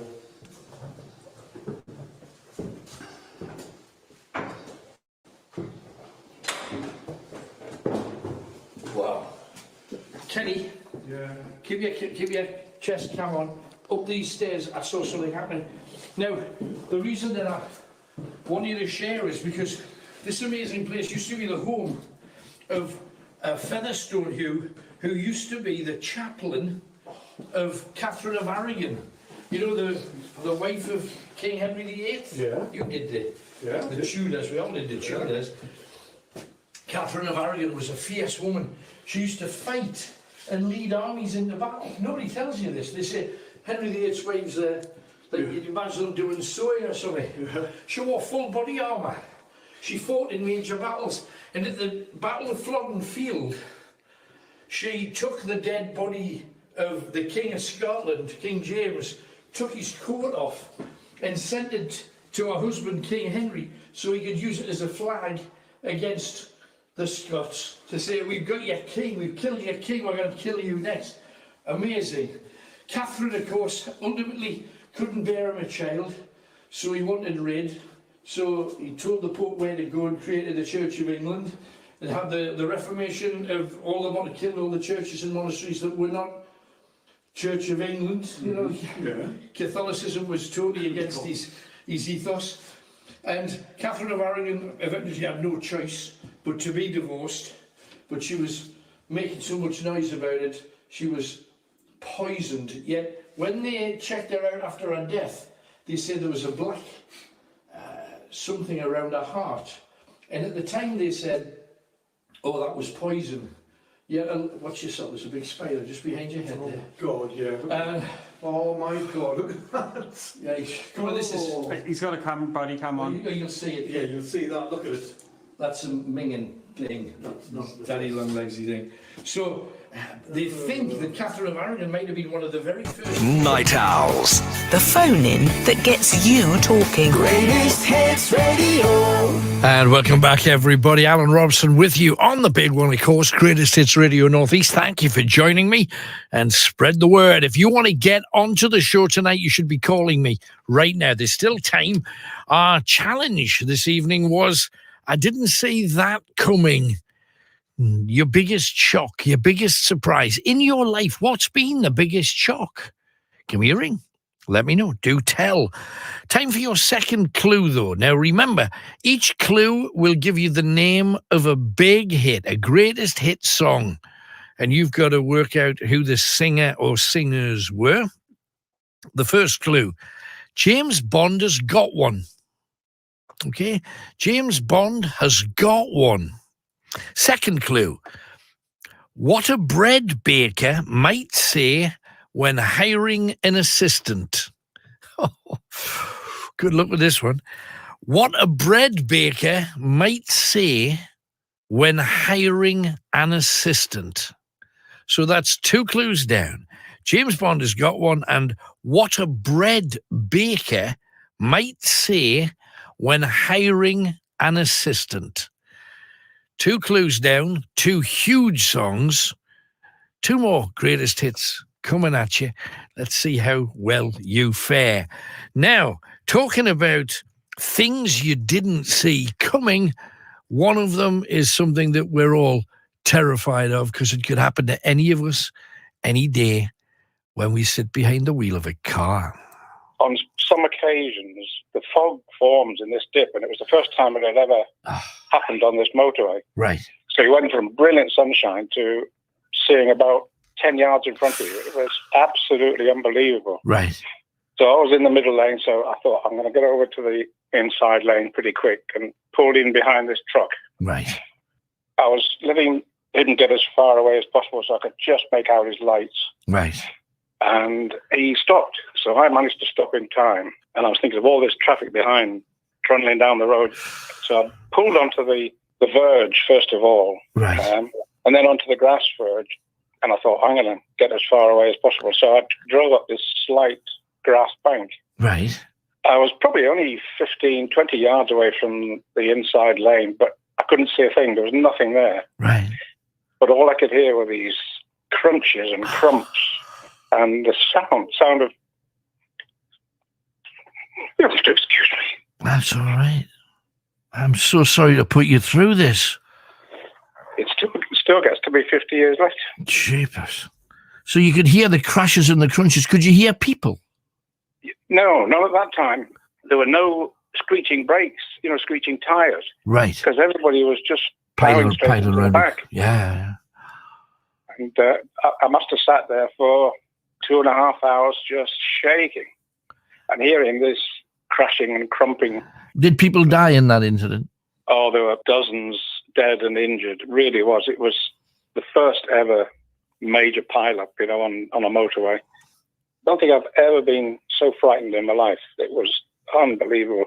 And I couldn't even get out of the car, just sitting there shaking, Things that you didn't see coming.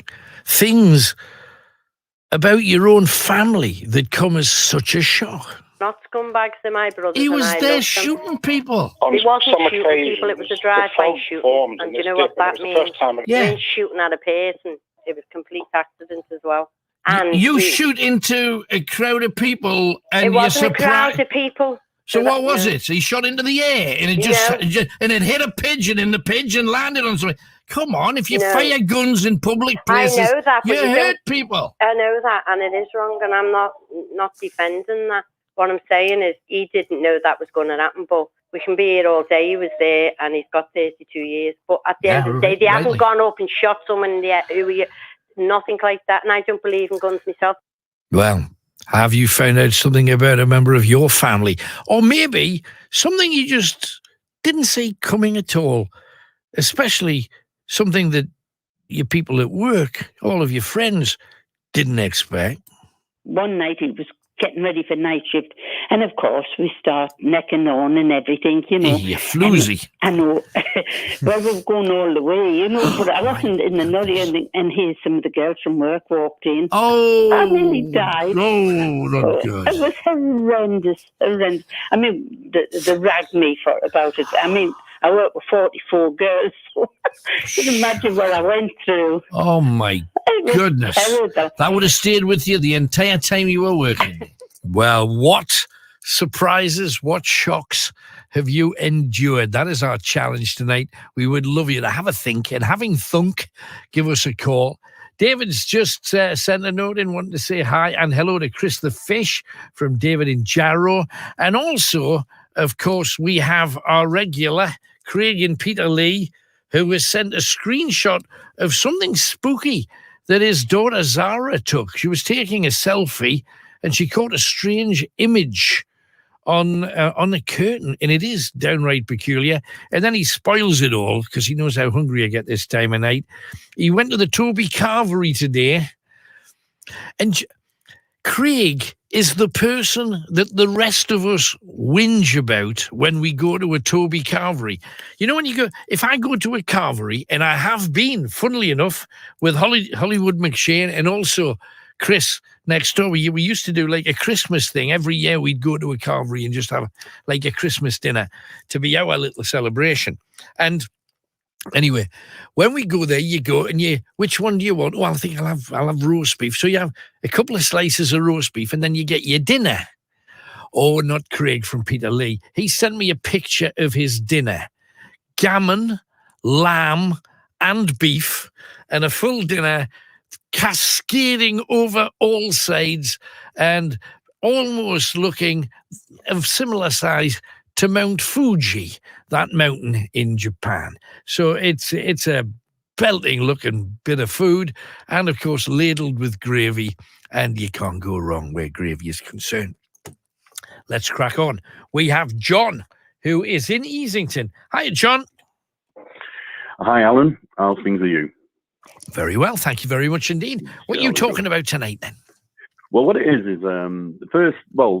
let me say first of all is that I've been in the paranormal now for about 15 years or so. Right. And in that time, I worked with a lady called Suzanne Gill, who had a lot of respect for you. Yeah, absolutely. So, I like Suzanne. I thought you was a man to speak to be honest. So what it is that oh God, it's a long story, Alan. To be honest with you, dive in, man. Is about how long ago? About 10 years ago now. Mm-hmm. I received an email from a guy called Sean Robinson.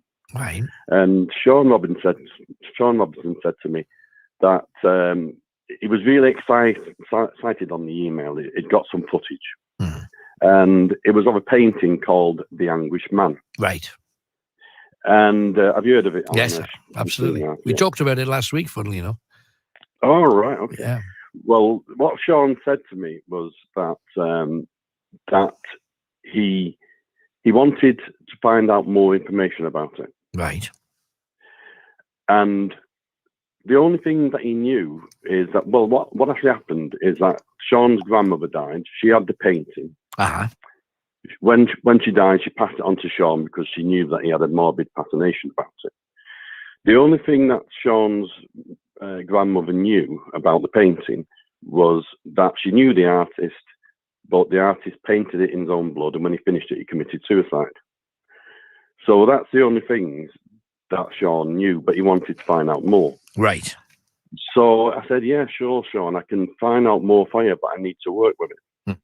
Now, the funny thing is that I thought to myself, well, I'll be working with this for about 2 weeks, to find out more information. And I said to Sean, I said, look, in order to do this, I need to work with it, and then I'll find the information for you. 3.5 years later, I was still working with it. Right. Now, the first year, it was kind of like me and the painting were getting to know each other. I know it sounds mad, and I know people probably think I'm barking mad. And small things used to happen. And then over time, when I started to learn how to work with the painting, what I did in order to find out more information I thought to myself, I put something together called the Anguish Man Live Experiment. Right. And I thought to myself, well, if I put together the Anguish Man Live Experiment, I can find out what Sean wants by finding more information out from the painting. Mm-hmm.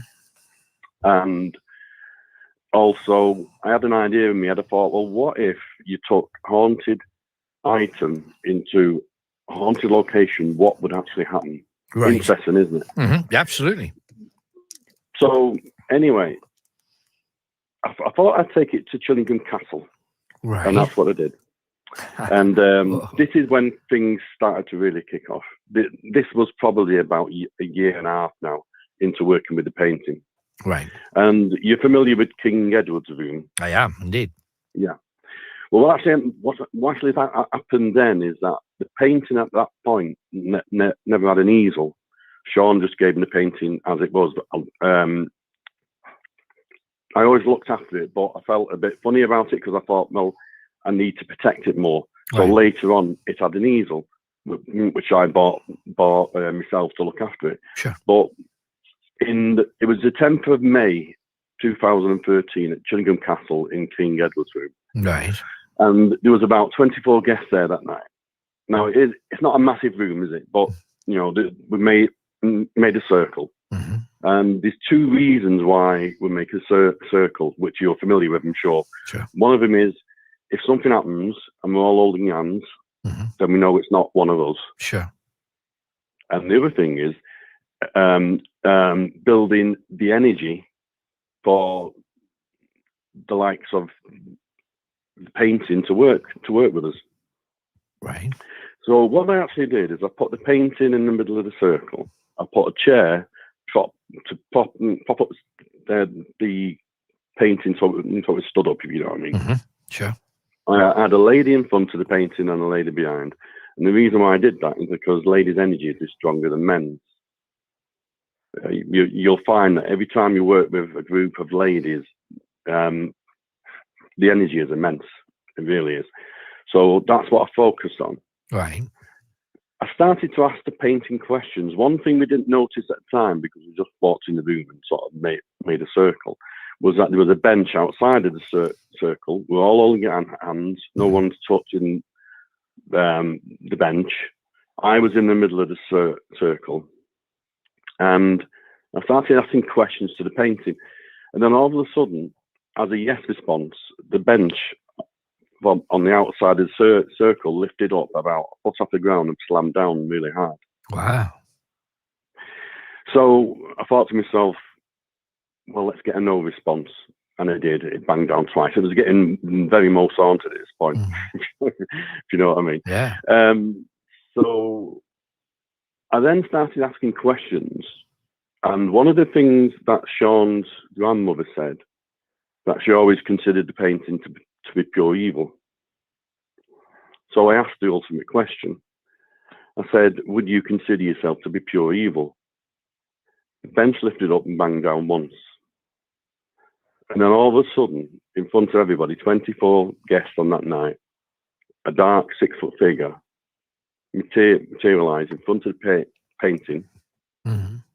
It kind of glided over. It didn't walk. It kind of glided over to a young girl whose name was Abby Horrocks. And it was looking down at her. The girl was terrified. At this point, I thought to myself, it's getting a little bit out of hand now, because what actually happened, the room was really warm, but as soon as this figure materialized in the middle of the circle, you could see your breath. It went that cold. In seconds, it went so cold. Yeah. So I've worked with him for about a year and a half, like I said, and Abby was getting really scared. And I thought to myself, I need to diffuse the situation now. I need to take control. I need to look after the people. So I said to the painter, I said, do you feel that you're attached to me now because, you know, that you've got a link with me because we've worked together for so long? The painting, the figure then came away from the girl. It came towards me, started to go around the back of me, and I could feel the presence trying to enter inside my body. So what I actually did is I blocked it. stopped it happening. I thought, this isn't going to happen. And then all of a sudden, within seconds, the temperature went back to normal again, and the figure was gone. Now, so something else. When you're talking, right, just questions that I'm thinking of that other people may be thinking at home. Sure. First of all, the painting, and I've shown the painting on screen because obviously a lot of people are watching on YouTube and Facebook and similar. So they've seen the painting itself, believed to be painted in blood. Has it ever been tested to see whether it actually is? Yeah, Sean, it got a lot of interest in Japan. So Sean took a little sample of it and allowed them to take a test, to see whether it was blood or not. But they never replied to it. Right. So we don't really know for sure. Do you think it's a case that the blood of the person the blood of the person used for the painting is haunting it, or has just the fact that it is human blood attracted something else to attach itself? What do you think? I think the best thing to answer that for you, and to move it on a little bit, because I've got a lot more to go on about this, really. Okay. Is, if you don't mind me saying, Alan, is that, yes, I do believe, I think that it is the artist. Right. But what actually happened, it's such a long story, I could be talking for 2 hours, so obviously I've got to cut it short. If you could. But what actually happened is I decided, like I said, to get an easel for the painting. Yes. And after about a couple of years, I then realised if I worked with the painting once a month, it did small things like scratching inside the painting and things like that, like a scratching noise. Right. If I worked with him twice a month, things really happened. And if I worked with him 3 times a month, it was absolutely amazing. So I started to take the Anguish Man live experiment in different locations. And I brought an easel then, and I found if I worked with him twice, 3 times a month, it began to walk on the easel. The easel began to walk. Right. He used the easel as legs. I know it sounds mad. But you must have this on film then, if it did it that often. I sent it to you. Right, I haven't seen it. I really haven't seen it. Please send it again if you would. I don't know why I didn't get it, but I certainly haven't seen that. I sent it for the show. It's on your messenger. Right. Okay. Chris is searching for that now. He's looking for it. Right. Yeah. Hopefully, we'll put it on screen for the people that are watching at home. Right. Yeah, that'd be good. So what actually happened? I'll tell you the story whilst you find that.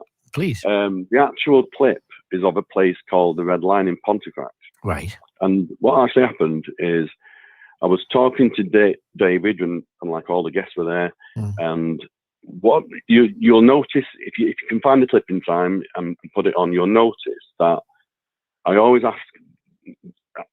get ladies stood next to the painting for the reason I said. Yeah. I always get them to put a very, very light touch on the side of the painting. It's so light. So if it moves, they know it's not them. Right. But also they need to touch it, because at the end of the day, it's about giving the painting energy. Right. Now, the interesting thing is, this is where it gets all mad and interesting, is that all the time I worked with him, I kept getting the name of David all the time, and he responded to David. And on this clip, you'll see, I asked David to turn around and face me, and the painting turned round like at 90 degrees and faced me. Right. Now, what actually happened is where it gets strange now, is that during that time, and I won't mention any names, this guy from the United States, he wanted to film me. Right. And he wanted to film and, all the experiments and stuff. And he had a load of good equipment and stuff, and I thought it was a good idea at the time. And I've been working with the painting now 3.5 years. And he filmed it, and then he got in touch with Sean. I don't know what he filmed, to be honest with you, but he got in touch with Sean and said that was a fraud. So Sean obviously got upset and took the painting back. Right. Me and Sean didn't talk for a while. We are speaking again now. Right. And strangest thing happened was that when he took the painting back, it was because I was so close to it, and I had that attachment to it. You know, we worked together all the time. I used to speak to him in the car when he used to drive to places. You know, if I wanted him to do something, you know, say like if I wanted him to say on that night, Sammy, on the video clip you've got there, driving there, I knew that there was a film crew there, and I said to David at the time, I said to him, look, I said, I need your help tonight. I need you to be as strong as you can. And he was amazing that particular night. Right.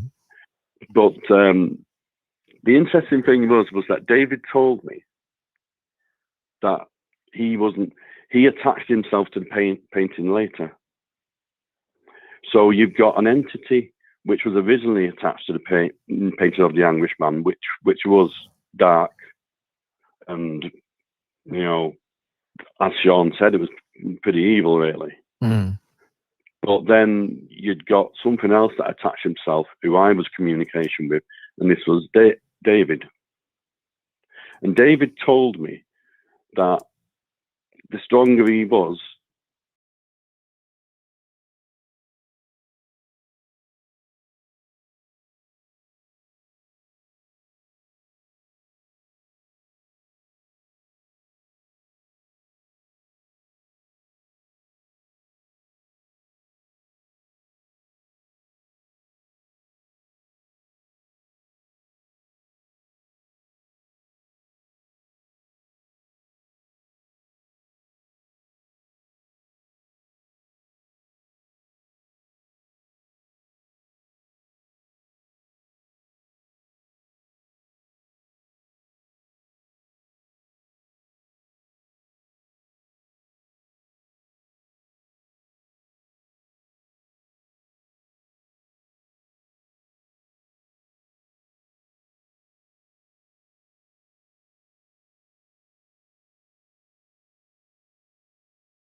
to me, John, you need to get back on it again. She just said, you need to do things. You need to do events again. So that's what I did. I thought to myself, yes, I do need to get back to this again.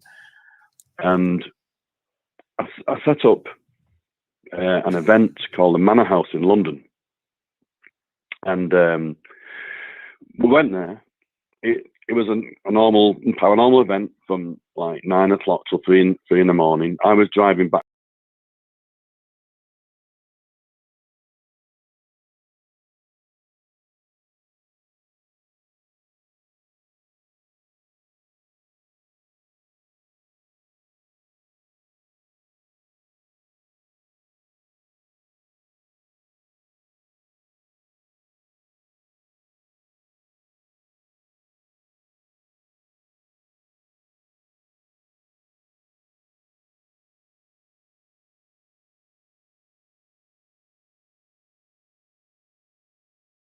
Can you jump to the punchline for this, please? Yes, I'm sorry. Yeah. It's all right. No, anyway, I understand. Just we got other people to try and get on. Cut him Bill out then. So Bill on that particular night, he gave me a spirit board. Right. Well, sorry, he gave Maxine a spirit board. Maxine and everybody else knows that I don't use spirit boards. Right. And anyway, I went to bed. They went on the spirit board, and when they put the finger on the spirit board, it spelt out DAVID. This was 12 months later. And he said that he missed me and wanted to work with me again. So at this point, I thought to myself, you know, I got all upset. It was just an amazing time for me. And I thought to myself, I'm not being called a fraud. Right. And what I did is I painted a painting myself and we did. The Spirit of David was attached to the Spirit Board for about another 6 months or so, and then we did a process of what's called Karmic transmigration, and we changed and we moved the spirit from the Spirit Board to a painting that I've got now. Now, the reason why I've asked to chat to you, Alan, is because I'm going to set up what I'm calling the Pentamento experiment, the Pentamento Alive experiment, which is in a place called Cook's Corner, Church Street, and Hartlepool. Right. Now, it's not about money because there's no money involved. I want about a group of 10 people all together to help me to work with me who are all local. I want to work with the painting on the Pentamento experiment at least once a week, maybe 3 times a month. Right. And you don't need any expertise. You'll get all the training you need over that time.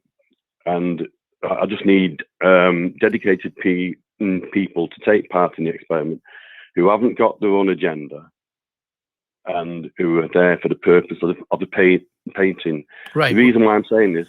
Oh, sorry, go on. No, I was just going to say, okay, we're going to have to leave it there. But if anybody rings in who would like to take part, we can give them your number. Is that okay? Yeah, the number is, if you want it now. Well, I tell you what, what I'm going to do is I'm going to hand you back to Chris. If Chris takes the number, then you can pass that on rather than everybody having it, because not everybody necessarily will be authentic. And we don't want to get into that world. So just stay where you are. Now, I've had a look at the video. Does it look kosher? I always worry when it's like the Ouija board phenomenon.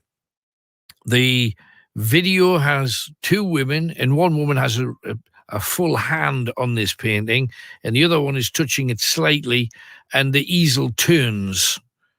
To say that it walks, I think, is over-egging the pudding just a tad, but it turns. Now, did the women do it either on purpose or unconsciously? I don't know. And that's exactly the same when it comes to working with what he calls a spirit board, a Ouija board. Even when I trust the person holding the planchette, consciously or unconsciously, are they moving it? I don't know the answer to that. Don't know the answer. Always wonder. And I would rather have something moving of its own volition. And we've caught stuff like that on camera. And you can check out those things on the various Night Owls ghost hunting things that we do on Facebook and YouTube. We've caught stuff moving, and we don't have an explanation for it. But table tipping, Ouija boards, have a look at this thing. It's on YouTube. You can check out the painting moving and see what you think. I'm not saying it was or it wasn't. I don't know. I wasn't there. Just when people have their hands on things, and maybe that's why he wants to continue the experiment. Anyway, the stars come out at night. We got another one for you, and he's a lovely guy. Let's hear him chatting first about the highlights and lowlights of George Benson's career. What's been the highlight and the lowlight? Your best bit and your lowest moment, George? The lowest moment was when I came off the road after being on the road for 2.5 years with Brother Jack McDuff. And I lost my job, and I quit, actually, because I wanted to do something different. Right. But I had no plans, and I was at my hometown. I had just met my second wife, and it was the lowest day of my life because I had all these ideas, and now I had nowhere to let them out, no outlet for them. Gotcha. And I went out that night and sat in with the band on the other side of town, and my wife and my best friend were with me. They said it was the best playing they ever heard me do in all the years they knew me. So out of frustration, I guess I wasn't really thinking about it, and I was just letting it hang out. Yeah. And they keep reminding me, George, that's the best you ever played.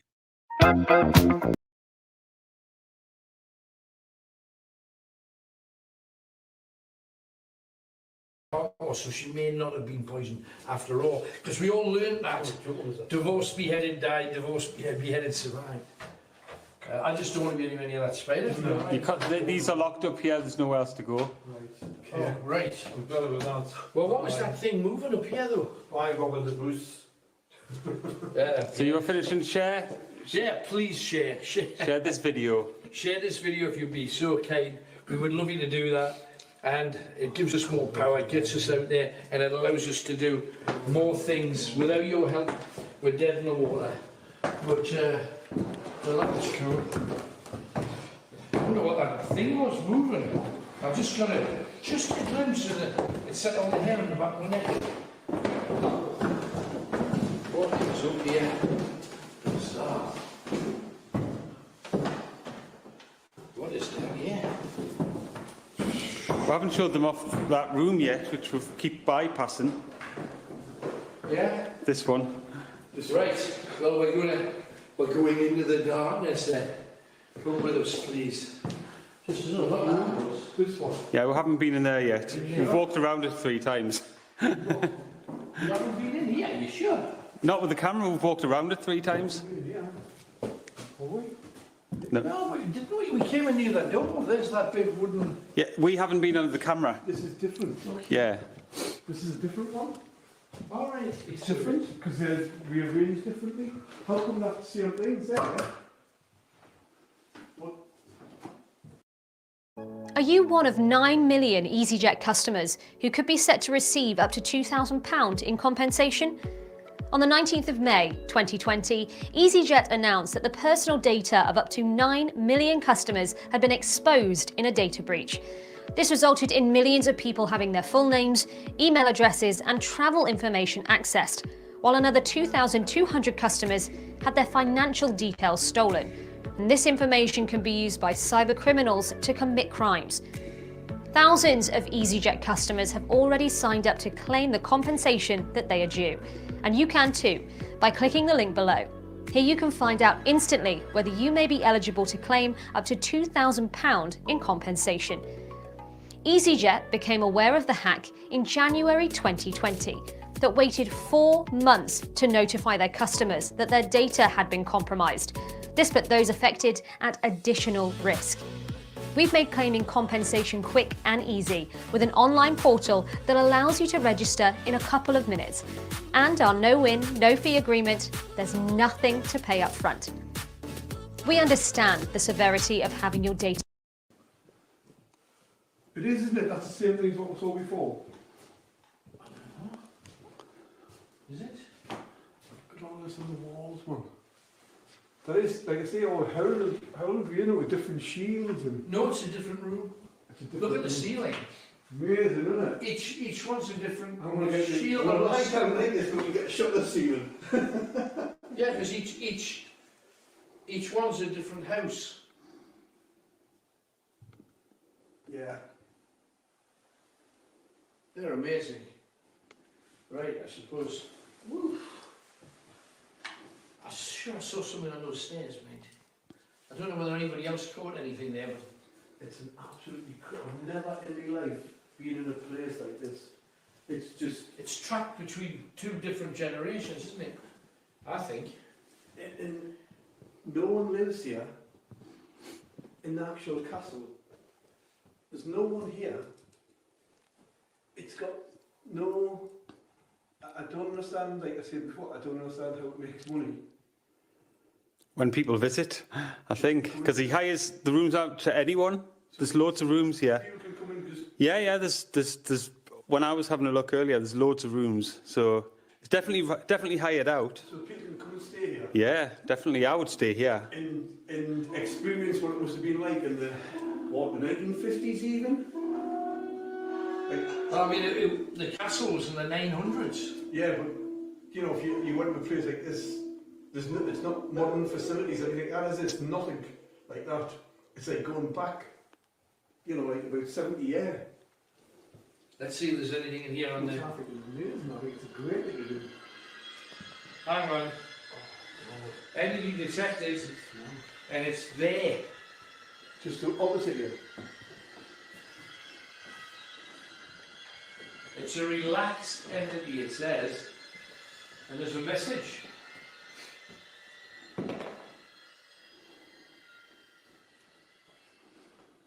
Do not put yourself to risk.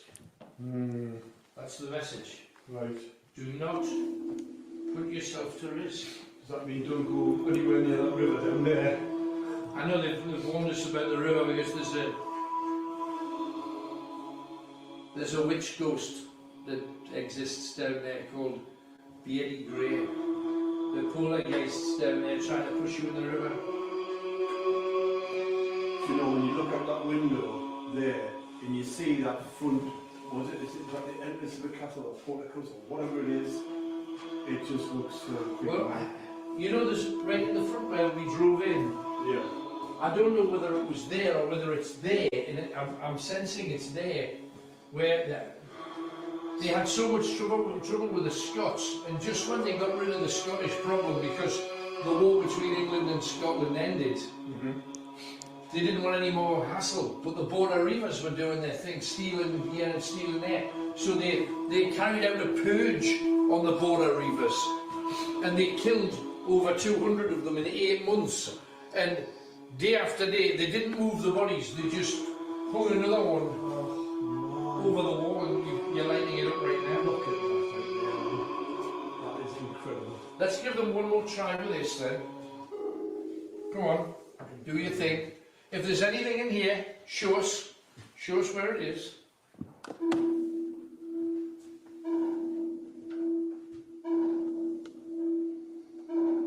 Nothing. The North. Alan Robson's Night Owls. The phone-in that gets you talking. Greatest Hits Radio. And a few people have had a look at the video, and because people have their hands on it, they have similar question marks as I do too. But it's interesting, all the same. It is a different something, and that's always good.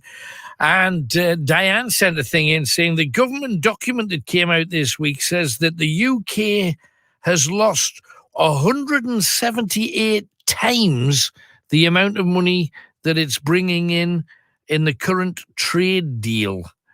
It's lost 178 times, not like twice the amount or 3 times the amount, 178 times the amount. Business is desperate to get back into Europe as soon as possible. Brexit so far has been a failure. There's no other way of dancing around this. The amount of jobs lost, and lockdown certainly didn't help. But it was interesting last month, I think 3 weeks ago now, they were saying that the lockdowns and COVID will cost 2%, do 2% worth of damage. And Brexit, it was going to be between 12 and 18%, which is, in economic terms, is massive. So that's why so many people, sadly, are losing their jobs and firms closing down. So fingers crossed it can be turned around and we can find new business somewhere else.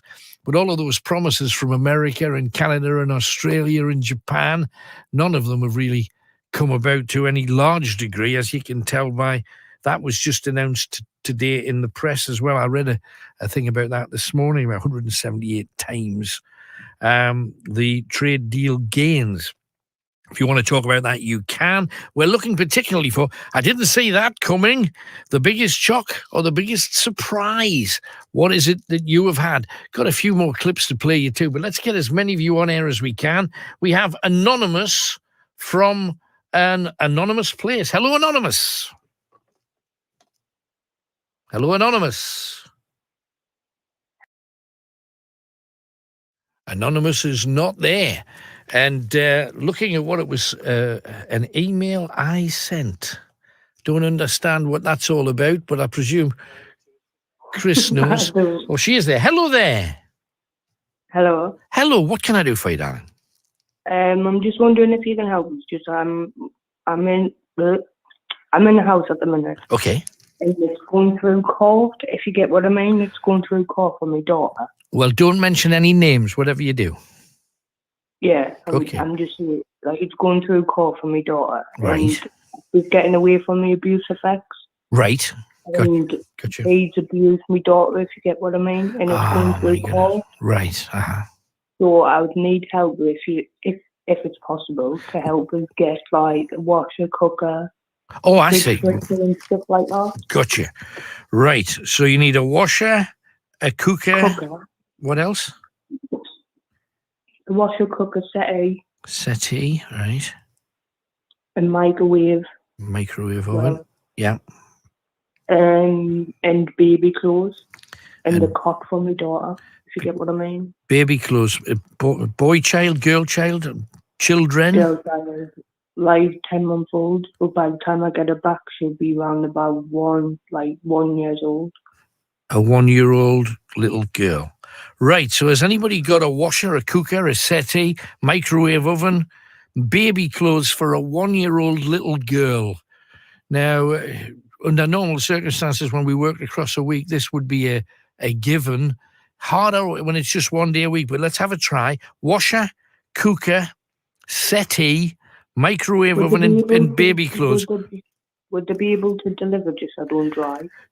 What kind of area, without giving names and streets and stuff, but what area are we talking? Is it Newcastle, Sunderland, Consett, Durham? Where are you, roughly? Can I see my address on here? No address, just the overall town, or is it Tyne and Wear? Is it Northumberland?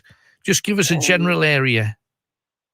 Roundabout Horton area. Roundabout Horton, right. So, if anybody has those things and you live in or around the Horton area, washer, cooker, settee, microwave oven, baby clothes.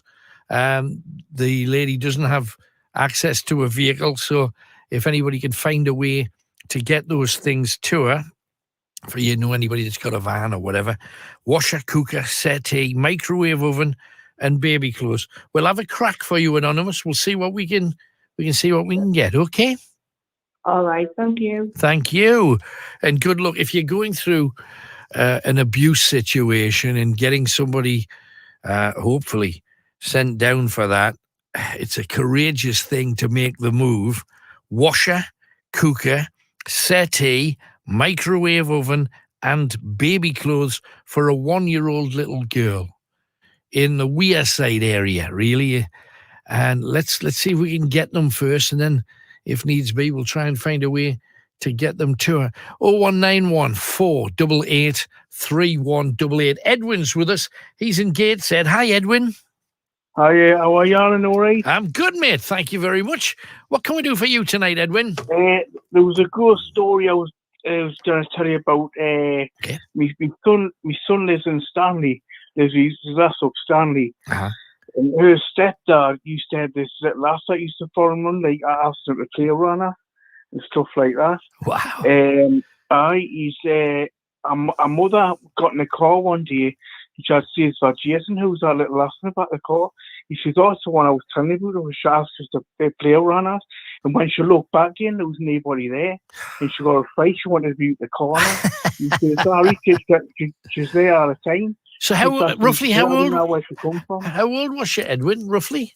I didn't know. I think he said she was just a young lass. Right. But, the hairs were standing up on the back of the neck when he told me about it.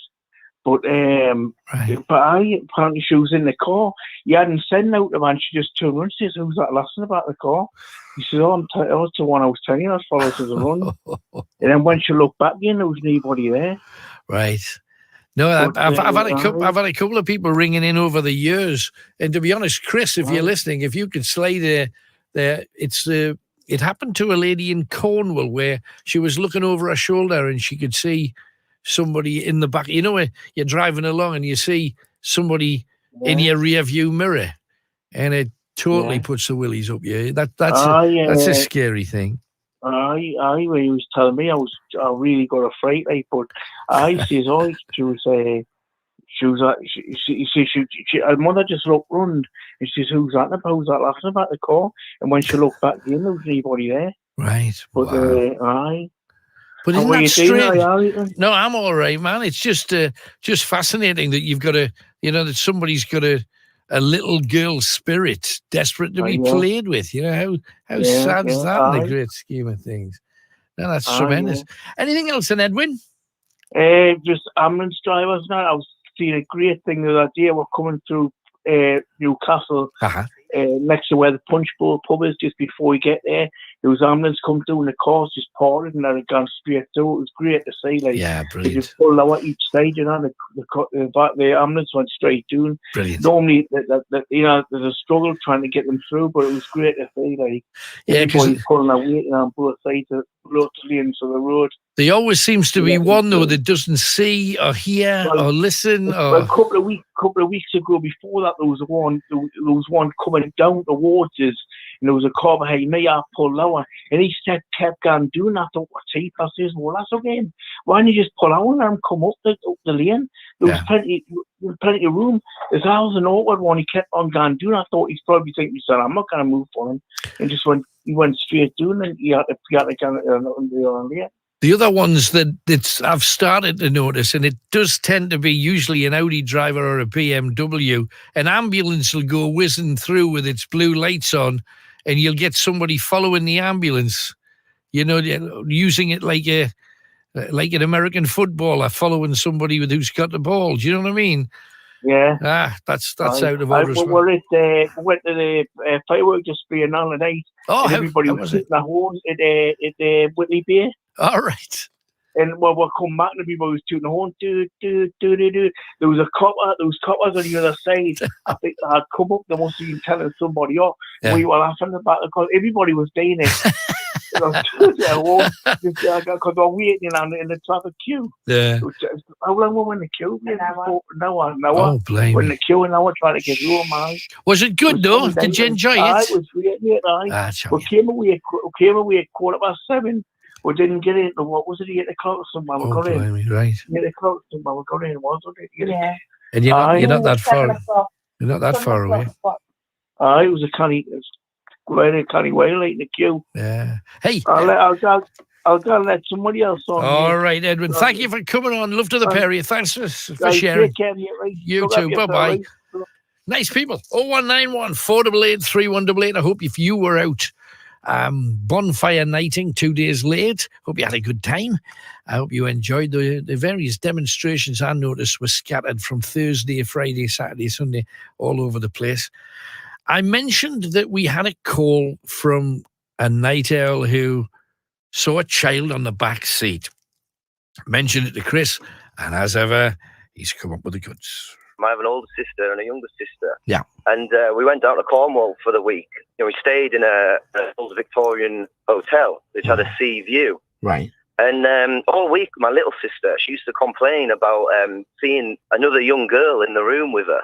Mm. Well, on the last night, I decided to stop in the room with her to see what if she was just making it up, or she was quite young at the time, so no one believed her anyway. Mm. And about halfway through the night, I just woke up with a really cold chill, just like uncontrollable cold. And when I sort of pulled myself around a little bit, I saw a figure at the end of the bed. And I've never believed in ghosts before this experience, and I've never seen or felt anything like this before. Sure. My sister remained asleep. As I sat up, the ghost it just went straight through me. How about that? That actually was not the call, although it was from Cornwall, coincidentally. There is another one of witnessing when you're driving around somebody on the back seat of your vehicle. And if you're alone in the car and you see something like that, it has a major, major impact. And you wouldn't see that one coming, which kind of fits in with what we're talking about. But we mentioned that tonight's competition, you've got to find out the name of a star or stars who had 4 greatest hits. The first clue, James Bond has got one. What song title does that sum up? Second clue, what a bread baker might say when hiring an assistant. You've got 2 more clues to come, but the prize you win is a fantastical night of a floor show featuring the music of this fella. Oh my goodness.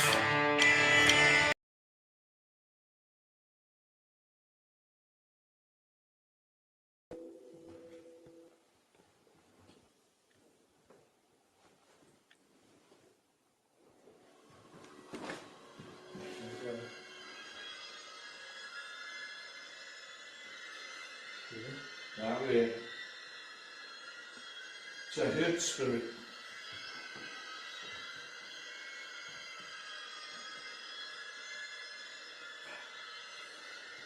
It says, Kenny, you short of facts. Short of facts? We don't know that person's true story, whatever it was. How cool. That's why it's hurt. I know. You're short of facts. Wow. Well, tell us some facts. You'd like to know some. Wow, absolutely. Let's give it a chance then. Oh, I can do that. Back me next one up again. When that happens, I hear it, because you know something's going to happen. Come on then. You know something's If I'm short of facts, talk to me.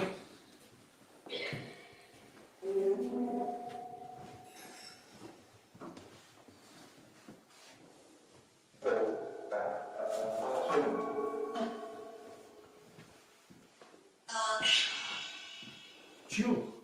Did you hear Jewel? Yeah. Jewel. Unusual. Jewel.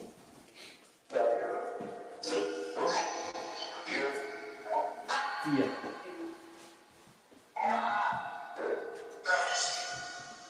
Wait, I heard Eleanor and Purvis there. I don't know what that means. Eleanor Purvis? Yeah.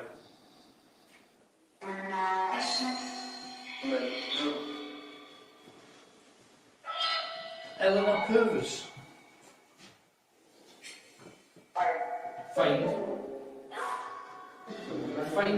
Find Jewel, that's sad. Find Jewel.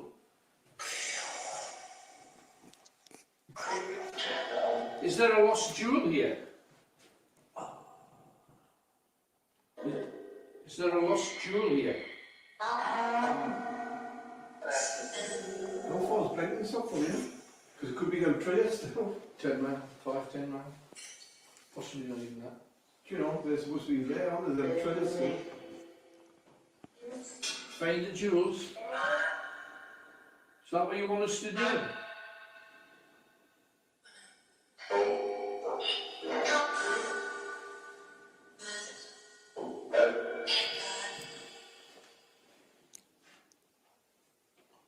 Find the jewel. What does that mean? Eleanor Purvis. Yeah. Be interesting to find if there was anybody connected in the castle called Eleanor Purvis. Or maybe a teacher when it was a preparatory school. Could be. Because it was a school, like you said, It was the 50s. Come on, if there's anything here, let yourself be known. These rooms are amazing. Bizarre. Whoa! Kenny, What happened there? I just rubbed something here. Right. Oh my goodness.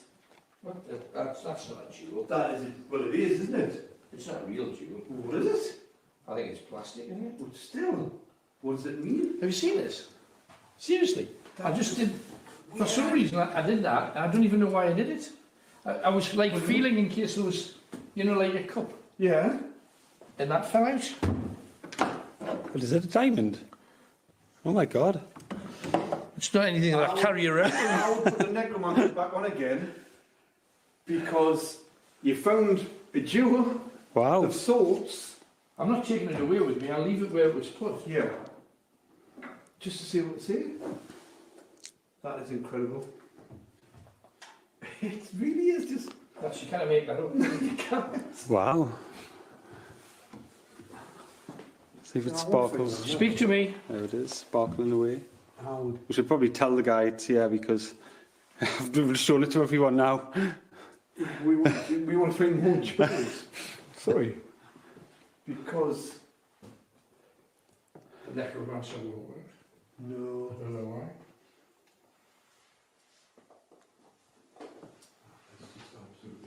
No, it's not happening. No. What is going on? I can't understand. That, I mean, that can't be a coincidence, can it? Find a jewel. And you find the one. I don't believe it's a real jewel. It probably isn't, but there must be some significance. Speak to us. Speak to us.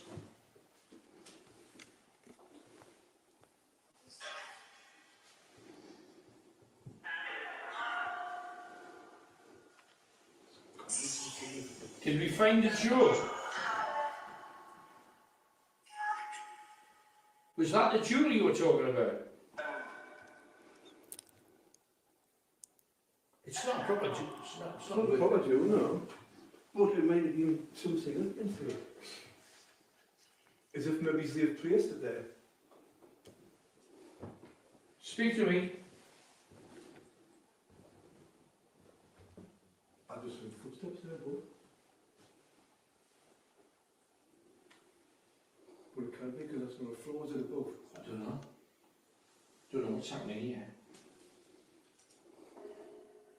It's working, but certainly this isn't. I don't understand why.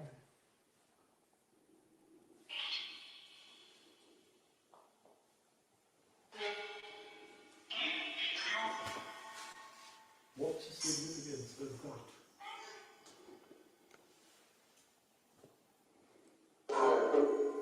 It's back. Did we find the jewel? Yes. That was a yes. The woman said yes. What was that about?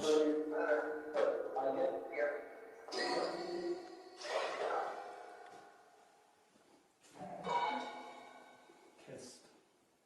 A test? Why are you testing us?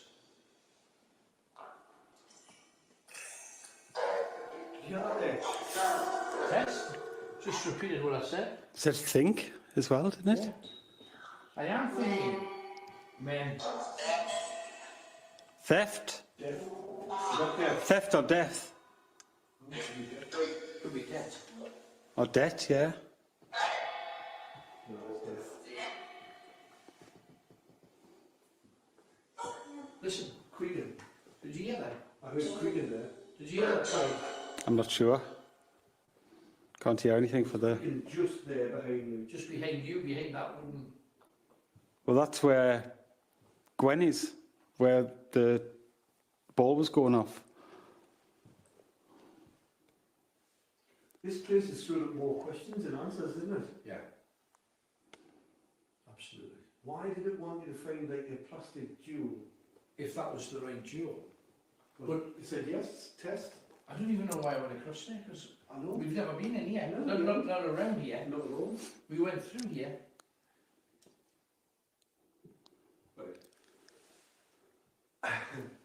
Right, I didn't imagine that there. I just saw like a white thing just go, I hope my cam's got that, I hope my body cam's got that. Like a white, from the middle of the fireplace went upwards, and a white shooting light just went there, up there. I hope I got that. Body cam pointing. Yeah, it's pointing out, isn't it? I'll show you where. It just went from here and went like that.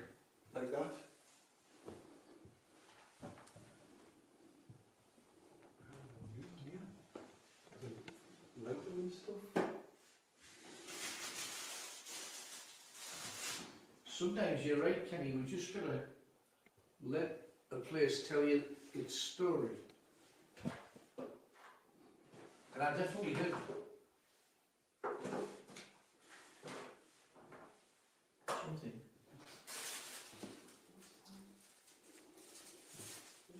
Switch this on. I don't know what that is.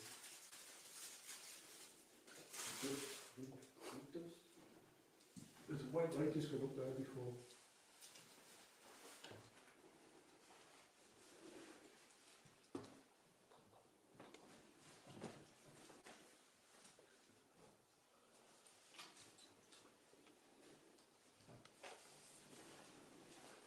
Just glad the amplifier for the phone works.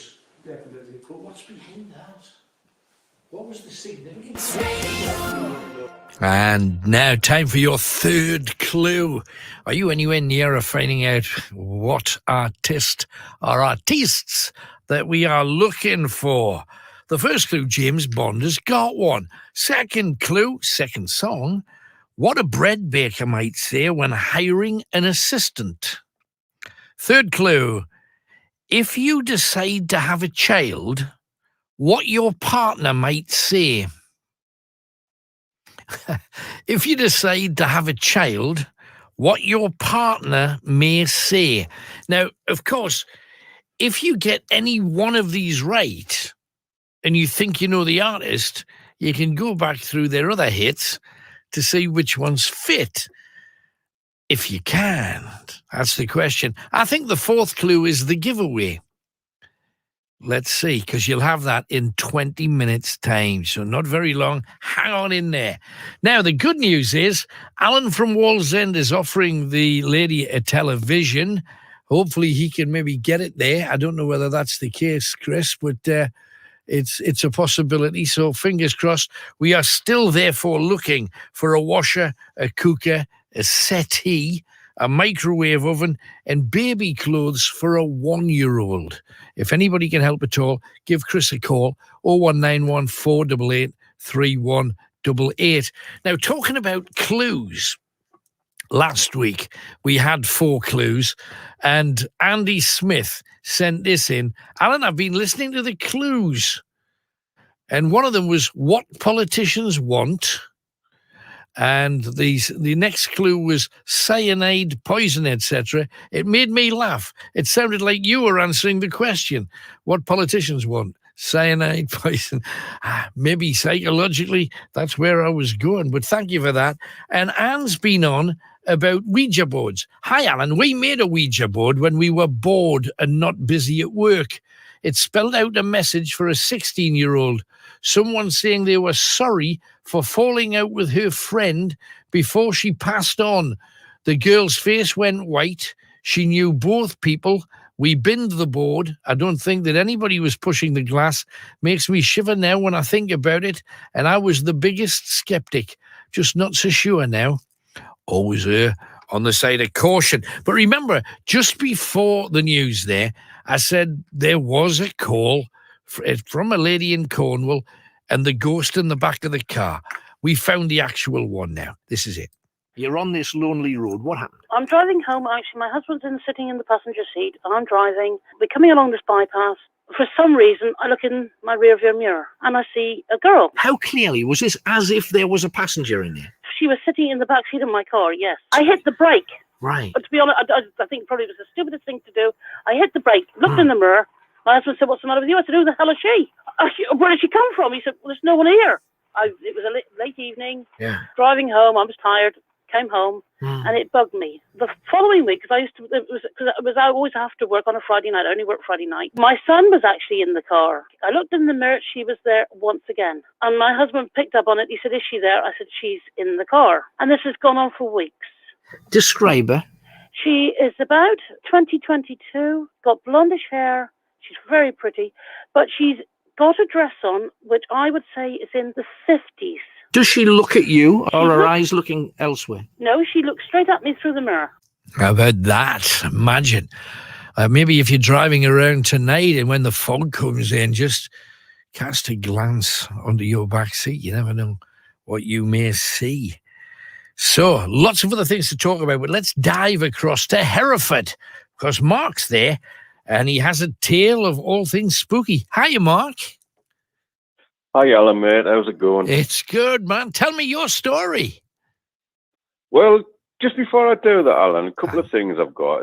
One is a funny sort of spooky story, but I just noticed, because I got back in touch with you on night owls, because obviously I've been in Hereford, or down south, I should say, for 20-odd years. Right. And I lost touch with you through Metro, because obviously we couldn't get it down here. Absolutely. And that was pre sort of internet days and all that. Yeah. But anyhow, a few years ago, I got back in touch with you, and I found you online and did the night owls things online, and I was over the moon with it. Okay. But then they sort of axed you for God knows what reason, and you ended up on a Sunday night only. Yeah. But anyway, the thing I'm concerned about is when you're online, there's a chat to the right of the screen, which I'll be honest with you, for a long time, I just ignored it. I found it off-putting. Right. But I got talking to somebody one night, a guy called Tim in Sunderland, and I just got sucked into the chat and started having a laugh and this, that, and the other. But I've just noticed recently, I don't know what's going on, but there seems to be a lot of people almost attacking the show, attacking you. They're just giving angry faces, and they're basically just trying to diss the show. And I don't understand it. You just think, well, why? What are you doing this for? But they're not important, man. You know, if you're worried about this kind of stuff, why are they on our feed, so to speak? Because they can. Does it really matter? Honestly, it bothers me not a jot. Bottom line is, as long as the people who like what we do enjoy it, that's it. If anybody else doesn't like it and they want to whinge and mourn and act like losers, let them get on with it. It's honestly, this stuff has never bothered me. Water off a duck's back. It's a good thing, man, though, but at the same time, it's like an insult because, I mean, as you know, the Night Owls, we're all a family. We all look out for each other, and, you know, we're all of a team, shall we say? And then you get these numpties coming in, and but I don't know what it is, Alan. Lately, I've just spotted, last couple of weeks, they're coming in mob-handed. There's not just one. There's like a team of 4, 5, 6 of them, and they're all doing the same crap. But I've looked into it, why they're doing it, and there seems to be the same people have got their own paranormal. Right. Yeah. So, but is it a conspiracy? I don't know. Right, just let them get on with it. I agree. I do agree. Jealousy's a horrible thing. And one thing that we said when we started doing and let's face it, we've been doing our ghosty stuff now for over 30 years. So it's not like we're new at it. We've been in the business a while. And we've never trod on other people's toes. We've always plugged them if we can. We've been, there's room for everybody. And if they can't cope with it, it says more about them than it does about us, man. I think it does. I mean, it's basically they're just attacking the people who's at the top to try and get themselves up the ladder. But it just doesn't work. Hey, don't worry about it, man. Don't worry about it. No, I won't. Honestly, not worth losing any sleep over, man. Hey. There's a lot worse in the world. Crack on. Right. There is, mate. But thanks for your loyalty anyway. Appreciate that. Thank you. No, you're welcome to it, mate. You'll always be one of the stars, so don't worry. Thank you. So anyway, I've got to tell you this story, right? Me and my wife, we're right into the paranormal stuff, you know. We love the ghosty chats and you and all the ghost hunts and all the rest of it. Great, thank you. Anyhow, there was this one night we'd had a few beers. I mean, we weren't flattered, but we were merry. Right. And this one night, the ladders were underneath the loft hatch because I'd been there earlier in the day, sorting the loft out and putting stuff up there, etc., etc. Okay. So anyhow, it was a joke. I said to her, right, well, why don't we do an EVP in the loft? Right. So she says, yeah, let's do it. So she jumped up the ladders and sat on the loft hatch, clean as mustard. So it was an iPhone at the time. So I sort of said on the iPhone, right, is there anybody there? Anybody like to talk to us? The usual spiel. Okay. And nothing happened, but anyhow, I played it back.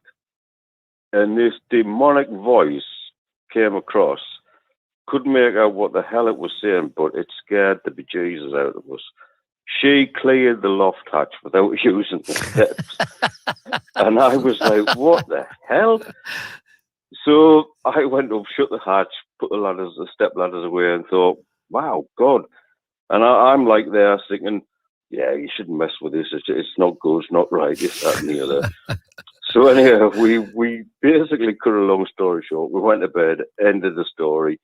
So the next day she got up, went to work, and she was telling all her mates about this story, and all her mates were like flabbergasted and shocked and this, that and the other.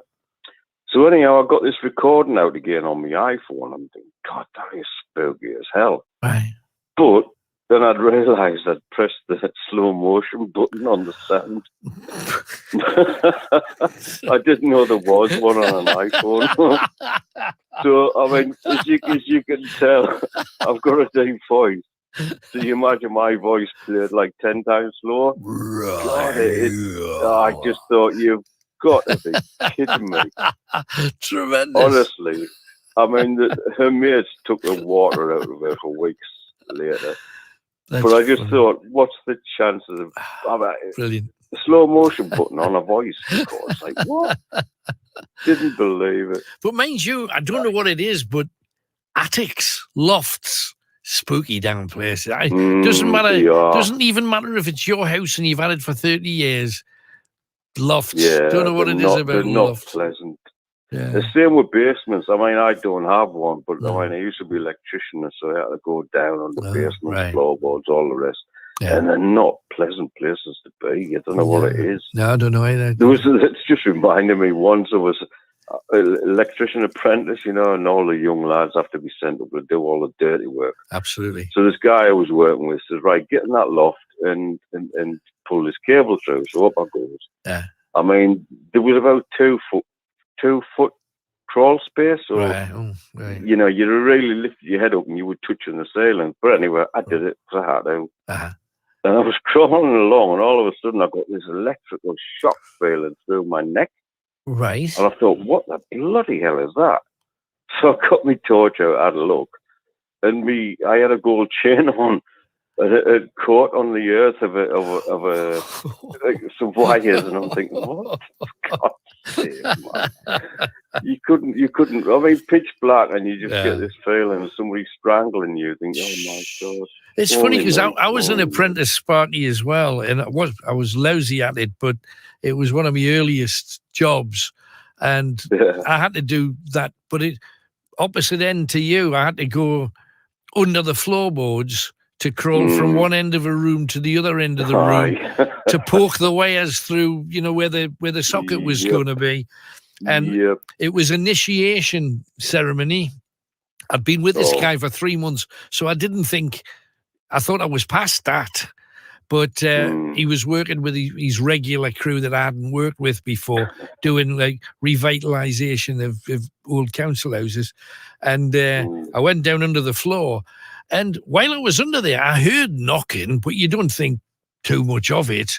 But they were knocking the floorboards back down behind me. Oh, no. So that when I poked the stuff through and then you turn around to come back, then you can't find there's no hole. Do you know there's just oh my God. And I did end up punching him and I did lose my job.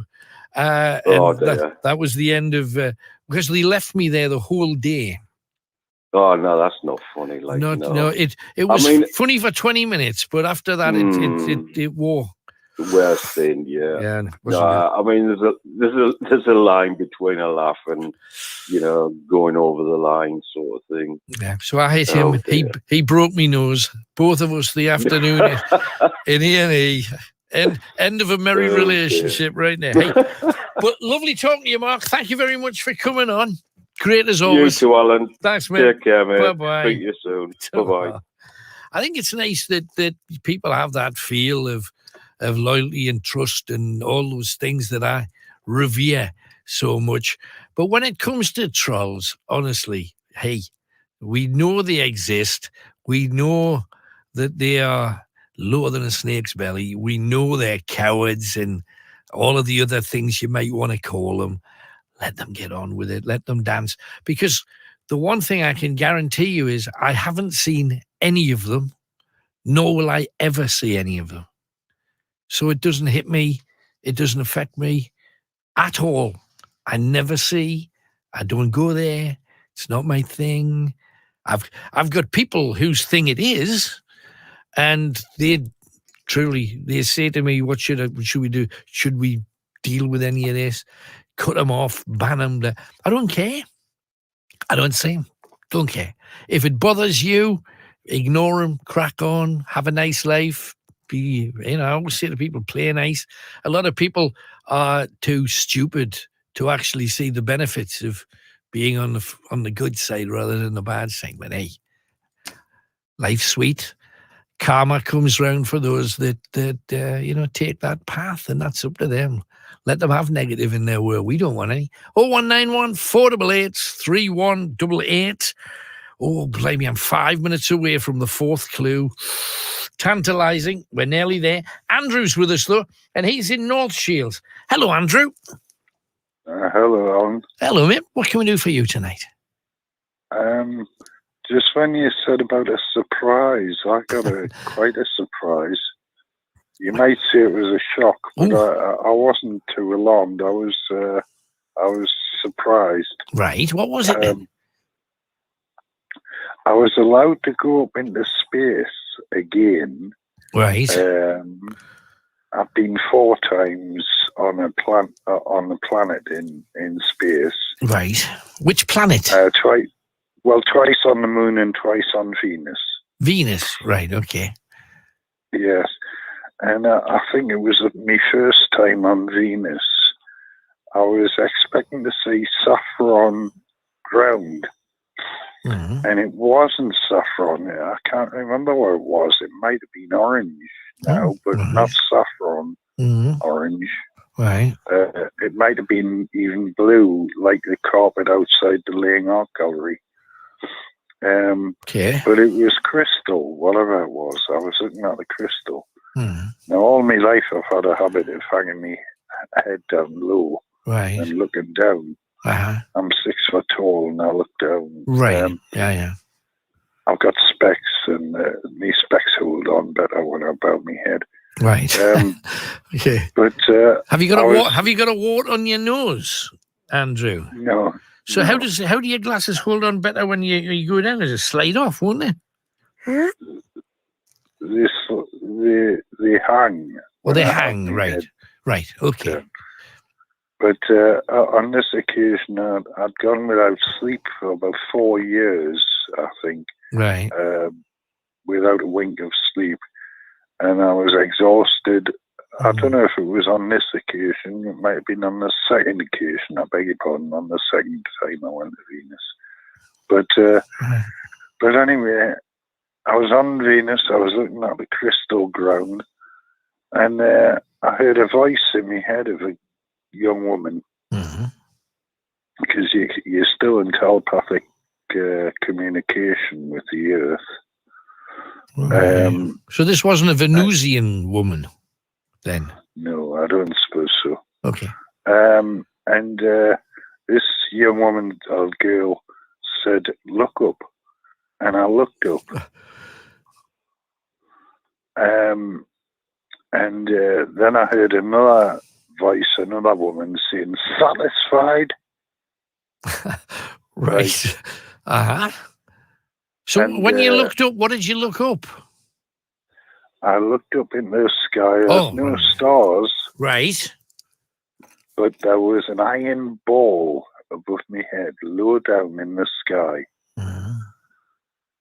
Totally made of iron, pitted with craters, looking very solid and threatening. Thor's hammer, it's known as, isn't it? Right. It was the planet Mercury, and that was quite a surprise.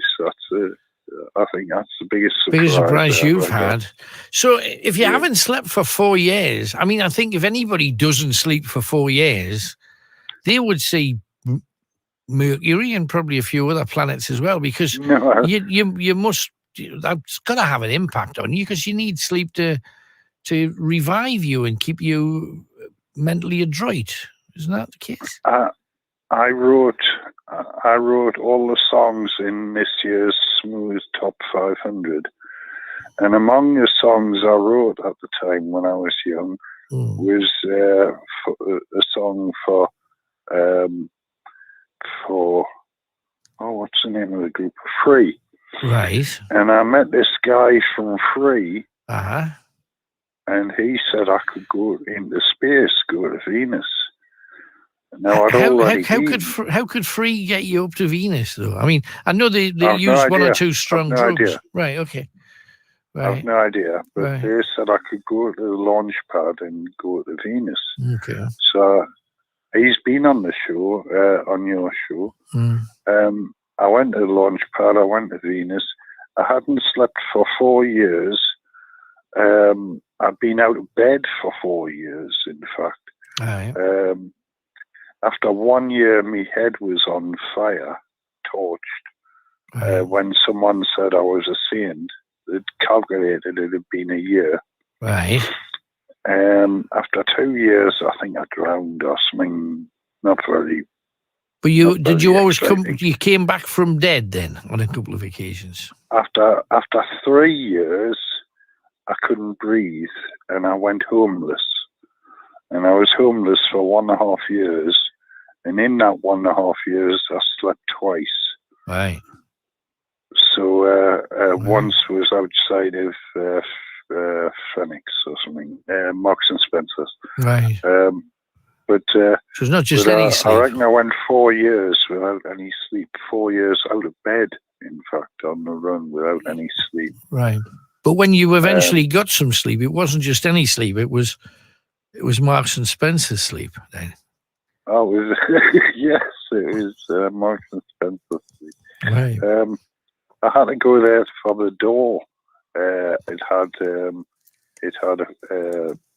hot air blowing up in the doorway. Right. And it was.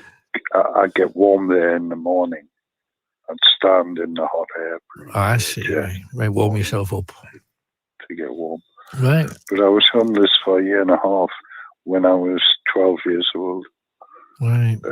So, but you wrote when you said you wrote all the songs writing when I was 12. I'd been writing from age 3 to age 12. Right, and you were writing hits for everybody. Yes, everyone, and it was their hits. I can't say it was mine. They're well known as their hits, their biggest hits. You know. But like All Right Now and everything for free, was it? Yeah. Right. Okay. Hey, well, we must move on. But thank you very much for coming on, Andrew. Good to know. It's biggest surprise when you're on Venus and suddenly Mercury's coming down. I tell you, there you go. I always thought that on Venus the Mercury would go up because of the temperature. But what do I know? Blimey. I will tell you what I do know. I do know the fourth clue, and it's time. Clue number 1, James Bond has got one. Now remember, you've got to try and work out the name of 4 greatest hit songs, and they're all by the same group or person. It's a person tonight. There you go. Clue number 1, James Bond has got one. Second clue, what a bread baker might say when hiring an assistant. Clue 3, if you decide to have a child, what your partner might say. Okay, if you decide to have a child, what your partner might say. And the fourth clue, this is a huge greatest hit. Work it out, okay? Traveling on a choo-choo. This is the longest clue question for a song you'll ever get. Traveling on a choo-choo in the middle of the night in Atlanta. Oh, should I, not in Atlanta, to Atlanta. Traveling on a choo-choo in the middle of the night to Atlanta. Okay? Traveling on a choo-choo in the middle of the night to Atlanta. What's the name of that song? 4 clues, 1 superstar who had greatest hits. If you know whose hits, pick up your telephone right now and give us a call on 0191 488 3188. Hang on, let me just stand up. Chris, do you know who this is? He has no clue at all. Let me just switch that. Right, he knows now. So, give him a call if you've worked it out. If not, in 20 minutes, I'll give a 5th desperate clue. But if people start getting it right, no more clues. That's the deal. At the present moment, none of you seem to have any idea at all. Give me a call. We have Anne from West Denton. Hello, Anne. Oh, hello, Aaron. Hello, love. I'll not be long because you've got to give you a clue. That's all right. I've still got this tune now. Right. But it's getting there because they said on the big letter I got from the hospital it was caused by the antibiotics. But my liver's settling down now. Good. But my face is all right, not the same on my photo like Alan. No. It goes so. But this is a good news anyway. Right. Have you ever had a good nice news as a gift, Alan? Not a present or nothing. A gift? No. Well, you've got a surprise. Well, you know what about my eyes when I got my eyes done? Yes. I've got them 2 done. I've got one done 6 weeks ago. Mhm. That was the right one, I remember. Yeah. And the left one at the Newcastle General was took along an hour. Right. Because I had to put a big needle in drops. I put the needle but that's all right. Did you not feel it in your ivy bubble? A needle, for heaven's I sake. did, but the doctor, Elias, is an older doctor. He says, "Are you all right, dear?" Because I had that thing over my eye. Right. I says, "Oh yes." And when I come out, doctors was operation theatre. I turned around to them. Doctor, never mention his name.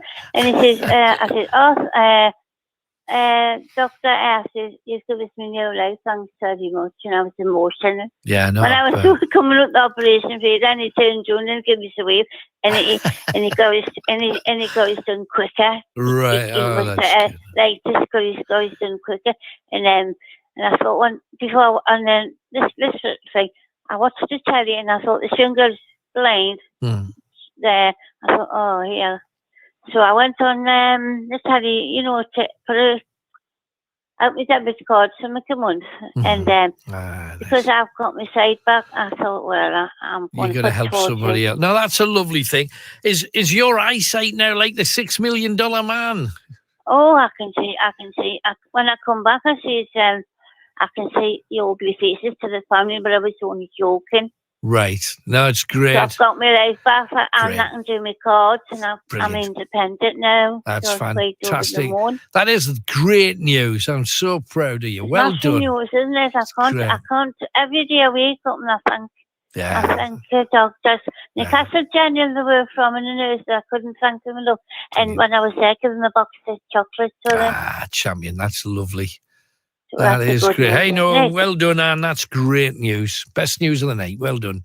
All right. Good night, then. Okay, thanks, love. Bye-bye.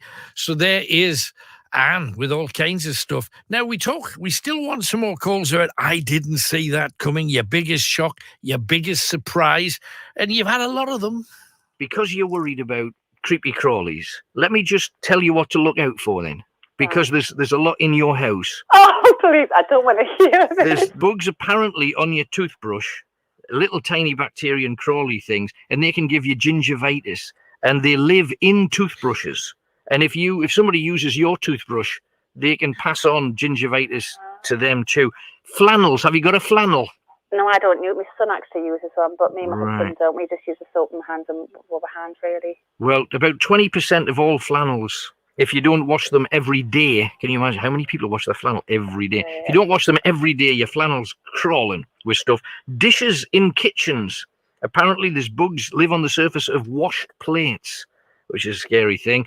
Dust mites are present on all carpets, bed bugs in all beds, and it says, do not walk barefoot on carpets. Oh, I always walk barefoot on my carpet. It encourages them because of the sweat on your feet and bits of skin come off and they think, yummy. So they do that. Bath time, damp towels. I know we have dry towels out every day. Yeah, damp towels. And also kissing teddy bears. Do you have any teddies there? No, I definitely don't kiss any teddy bears. Well, apparently teddy bears harbour bacteria because they're thrown on the floor, they're laying on beds, and people do have a tendency to either hug them, cuddle them, and kiss them, and that passes on all of the bugs that are on them to you. Right. I was going to say, I know my son sleeps with Howie the duck. Howie the duck? Well, it's that, yeah. I'm afraid Howie might be crawling. You never know. Well, he'll not be crawling after tonight because it's on the bin. There you go. And things you didn't see coming. You see, you were prepared to go off with another woman. She caught you in the attempts to meet this wonderful Mandy who presented herself to you. But the thing is, when you say she was just on the chat line to see if you were cheating, if that's the case, she caught you. I think she was on the chat line for her own ends. Because I've never been on a chat line to see if my girlfriend's doing that. You know, and you just wouldn't. You trust each other if you've been together that long. But I want she says, as far as she's concerned, I'm a cheat, even though I haven't went with anyone or met anyone. No, because it was in your mind to look for somebody else. And that's true. So is that true? Yeah, I think so. It's just, you see, if you said to a girl, "Oh, I think the world of you, you're perfect, you're my dream person," which is what you felt for this woman at the time. I know I did. But you never said to her, why aren't you wrapping your arms around me anymore? Why is it that you... And she maybe's thought, oh, there's some kind of rabbit off. Hang on, he's on a chat line. Let's just check. Oh, he's on a chat line. He's trying to find somebody else. Now, even if you didn't find him, you were trying to cheat on her. I didn't actually meet anyone. You went to meet her. I arranged to meet somebody, but I didn't actually meet them. Yeah, but that's still cheating. So in her eyes, it's cheating. Would you have rang Angela up and said, "Angela, I'm going to meet this other woman called Mandy tomorrow"? No, I wouldn't. So you've got something to hide, so you're cheating. There you go. And getting caught cheating, but sometimes it's down to who you get caught cheating with. Tonight, I texted my friend and I was like, "Oh, we should go and have a look up because I bet you that's where he is." Came to his house, his car wasn't there. Went up to the car park, he was sat there with an escort in his car. And their boyfriend was stood watching. And her boyfriend's watching her perform with your lad. Yeah. Aren't you glad? I mean, presumably he wanted you to go and do all of that. No. He's currently texting me now saying there's nothing happened and all that, but I don't know how we can deny it. Yes, He's also just had the cheek to text me saying, "I'm back in Hartlepool now, coming out for sex." Like, I think I'm all right, thank you. Yeah, I don't think that's going to happen. So, things you just didn't see coming. 0191 488 3188. Get those calls in. We have Tim, who's calling from Stocksfield. Hiya, Tim. Hello, Alan. How are you doing? I'm good, mate. Thanks for calling in. What's your topic for tonight, then? Alan, I was wondering, have you ever met John Lydon, or what do you think of John Lydon? Because I had the opportunity to meet him a couple of weeks ago. He's doing a stand-up tour of the UK at the moment. And I'm curious what your thoughts are on him and if you've ever encountered him professionally. I met him, not to interview, but I met him backstage at a gig that he was performing with Public Image Limited. Not when he was a pistol, but when he was a pill. And he was full of himself. And, well, you get what you see with him, frankly. I've always thought he was brilliant. You know, brilliant in a David Bowie kind of way, no. But he was outspoken. He broke the molds. I'm a fan of punk. I like that whole movement. I like what it stood for. I like the sound of it. I like the look of it. Because it was all about ordinary people doing something special. Yeah. No, I love it. So what was he like when you met him? Because I would imagine he's very different from when he was back in the day, I'm thinking. Yes, surprisingly mellow. I wouldn't say I've been fascinated with him all my life, but he's certainly been a figure of intrigue. As you say, he's very edgy, he's very outspoken, he's brutally honest. But there's an intelligence there as well. Oh yeah, absolutely. There's a real intelligence, and I think he hit that a little bit at the beginning, and I don't think it did him any harm because I think punk was probably not about intelligence. No, he didn't particularly show it. I met Malcolm McLaren, who was the manager of the Sex Pistols. And he was hanging out with that woman who's a fashion designer, the wacky one. Vivian Westwood, that's right. And I met him, and he brought her along with him when he came for the interview. And he was a little bit upset because he just had a big fight with Johnny Rotten at the time. And he was most unhappy about the whole thing because Johnny wanted to run the whole show, and Malcolm had kind of built the design of where the Sex Pistols should go and how they should deal with it, and they were trying to pull free at the time. And it was an interesting, just interesting to hear the dynamics behind the Sex Pistols, because they were a band created to do a certain thing by design. And yet when they exploded on the scene, everybody thought, oh, this is an explosion of something brand new that was spontaneous, you know, like a reaction to the smoothie music of the day, the Spandau Ballets and the Ultravoxes. This is the raw side, something between hard rock, which was happening and big at the time, and pop music. You had this revolution, and yet it was all organized. You know, it was the great rock and roll swindle or scandal or whatever you want to call it. I loved it. I loved it. That one album they recorded, I'll not mention the name, okay, to save your airways. But he's frightened. Are you just frightened of saying bollocks? Is that what you're scared of? I'd be like to say bollocks. I think you probably are now. But what an album full of energy. It's great, I know, absolutely. It is. But he was very mellow, he was very polite, I thought he was quite humble. And I just think it's very interesting because I think a lot of people avoided interviewing him for a long time. No, I think so too. But I must say, and it's something that's doing the rounds again now, but I'm sure you'll have seen his interview, the BBC interview where he outed Jimmy Savile like years before Savile died. Absolutely. Amazing. You know, to have the guts to do that, knowing, well, maybe he was already being ostracized. Very few people were giving him airspace anywhere because you never knew what you were going to get, whether it was bad language or the wrong message to send or whatever. But I always thought if you're going to have a punk rocker on any show, you should expect him to behave like a punk rocker, in my opinion. But it was funny, he was taking the mick out of himself a little bit. You remember the Butter advert he did? Yes. He took the mick out of himself, and he even had a slot on Question Time once. I don't know if you remember that. No, absolutely. No, I remember it. It was great. He's very bright. He's very bright. It was good. Well, thank you for that. I was just curious as to whether you'd met him and what your views were anyway. Yeah, it's all good. All good, man. Tim, thank you very much for calling.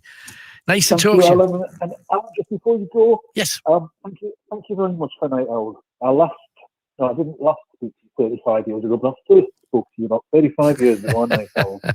I think it's fantastic that you're still here. I remember listening to James Wales before you, and it's just superb that the show is still around. So thank you very much for that. Bless you, man. Thanks for saying it. It's very sweet of you. 0191 488 3188.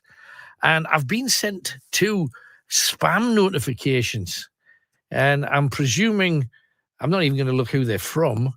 However, I'm presuming it's responding to the troll thing. Somebody's probably trying to troll me. Happy days. Enjoy. Knock yourself out. 0191 488 3188. Oh, perfect song, really. You know, under the circumstances. I'm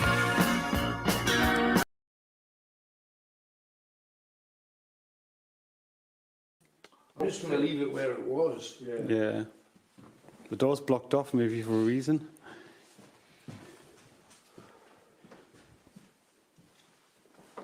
Knock, see if anything knocks back.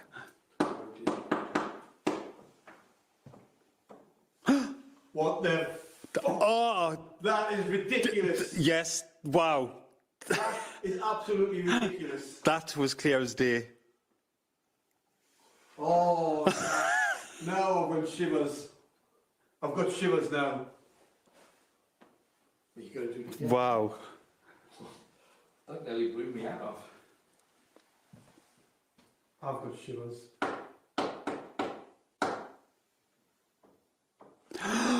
Are you absolutely joking me? Oh my God! This is all plants. All tossed, all baked, all swirled, all caked, all pulled, all stewed, all charred, all smoothed, all juiced, all flared, all prepared, all delivered, all for you to enjoy. Try now at allplants.com.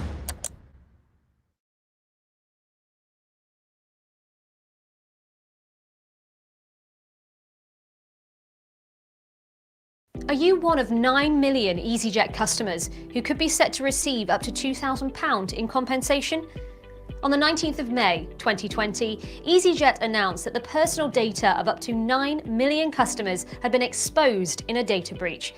This resulted in millions of people having their full names, email addresses, and travel information accessed, while another 2,200 customers had their financial details stolen. And this information can be used by cybercriminals to commit crimes.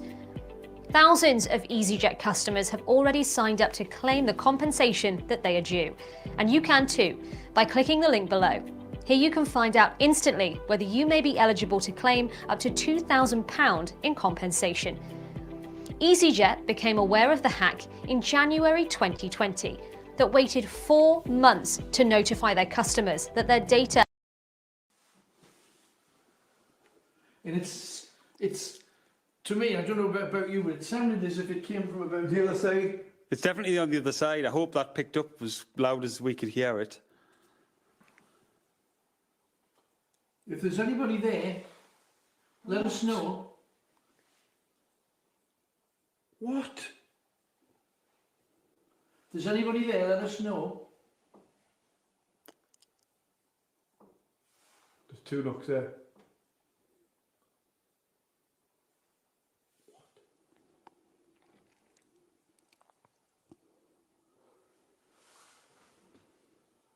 I can hear breathing. This is just, honestly, this is freaking us out now. Like. If that was ridiculous. Do you hear voices? Like a grumble on the other side of the door. How do you get round there? How do you get there? If there's anyone there, put your hand on the door. Put your hand on the door. Put your hand on the door. Put your hand on the door. Let me feel it. I heard just a low voice on the other side of the door. Can you find it?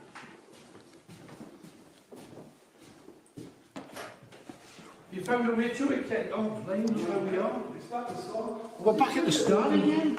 Was this window open before? Well, this is where. Was that window open before? Was that window open? I think it might have been. I would have got on my camera here. Because I just went just to test Gwen, because I thought I might test Gwen. And then I noticed that window. Well, the door must be through that door, where that flickering light is. It was here, wasn't it? It's not the other side, it's through that door. Ah! Yes, yes, yes, yes. Oh, yeah. That doesn't go anywhere. It's locked. I know. It would be through there and left. Yeah. Yeah, I think so. That light's still flickering, and it's around here. Wow. Look at that window as well. That is just absolutely ridiculous.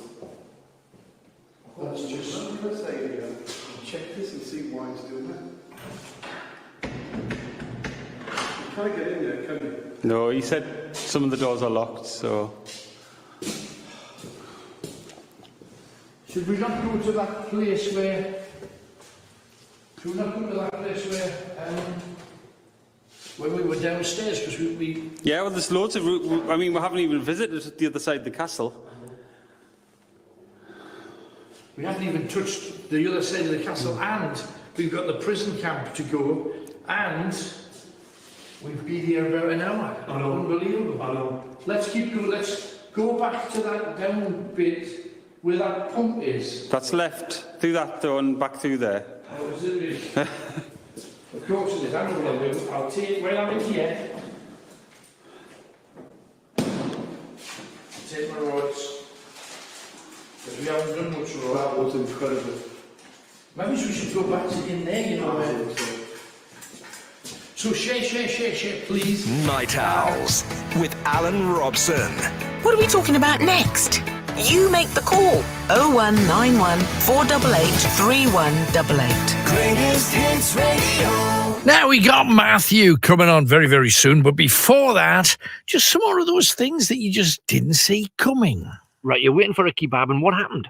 He come in with a gun and a machete knife. Just one guy with both?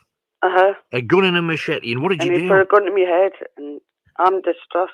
I don't know what to do. When did this happen, Doreen? It was the 27th of July. Right. It was my son's birthday. I had a couple of drinks in the house. So what did you do, though? He's got the gun to your head. What did he want? I mean, is this... He wanted the money. He wanted the money. What, off the chippy man?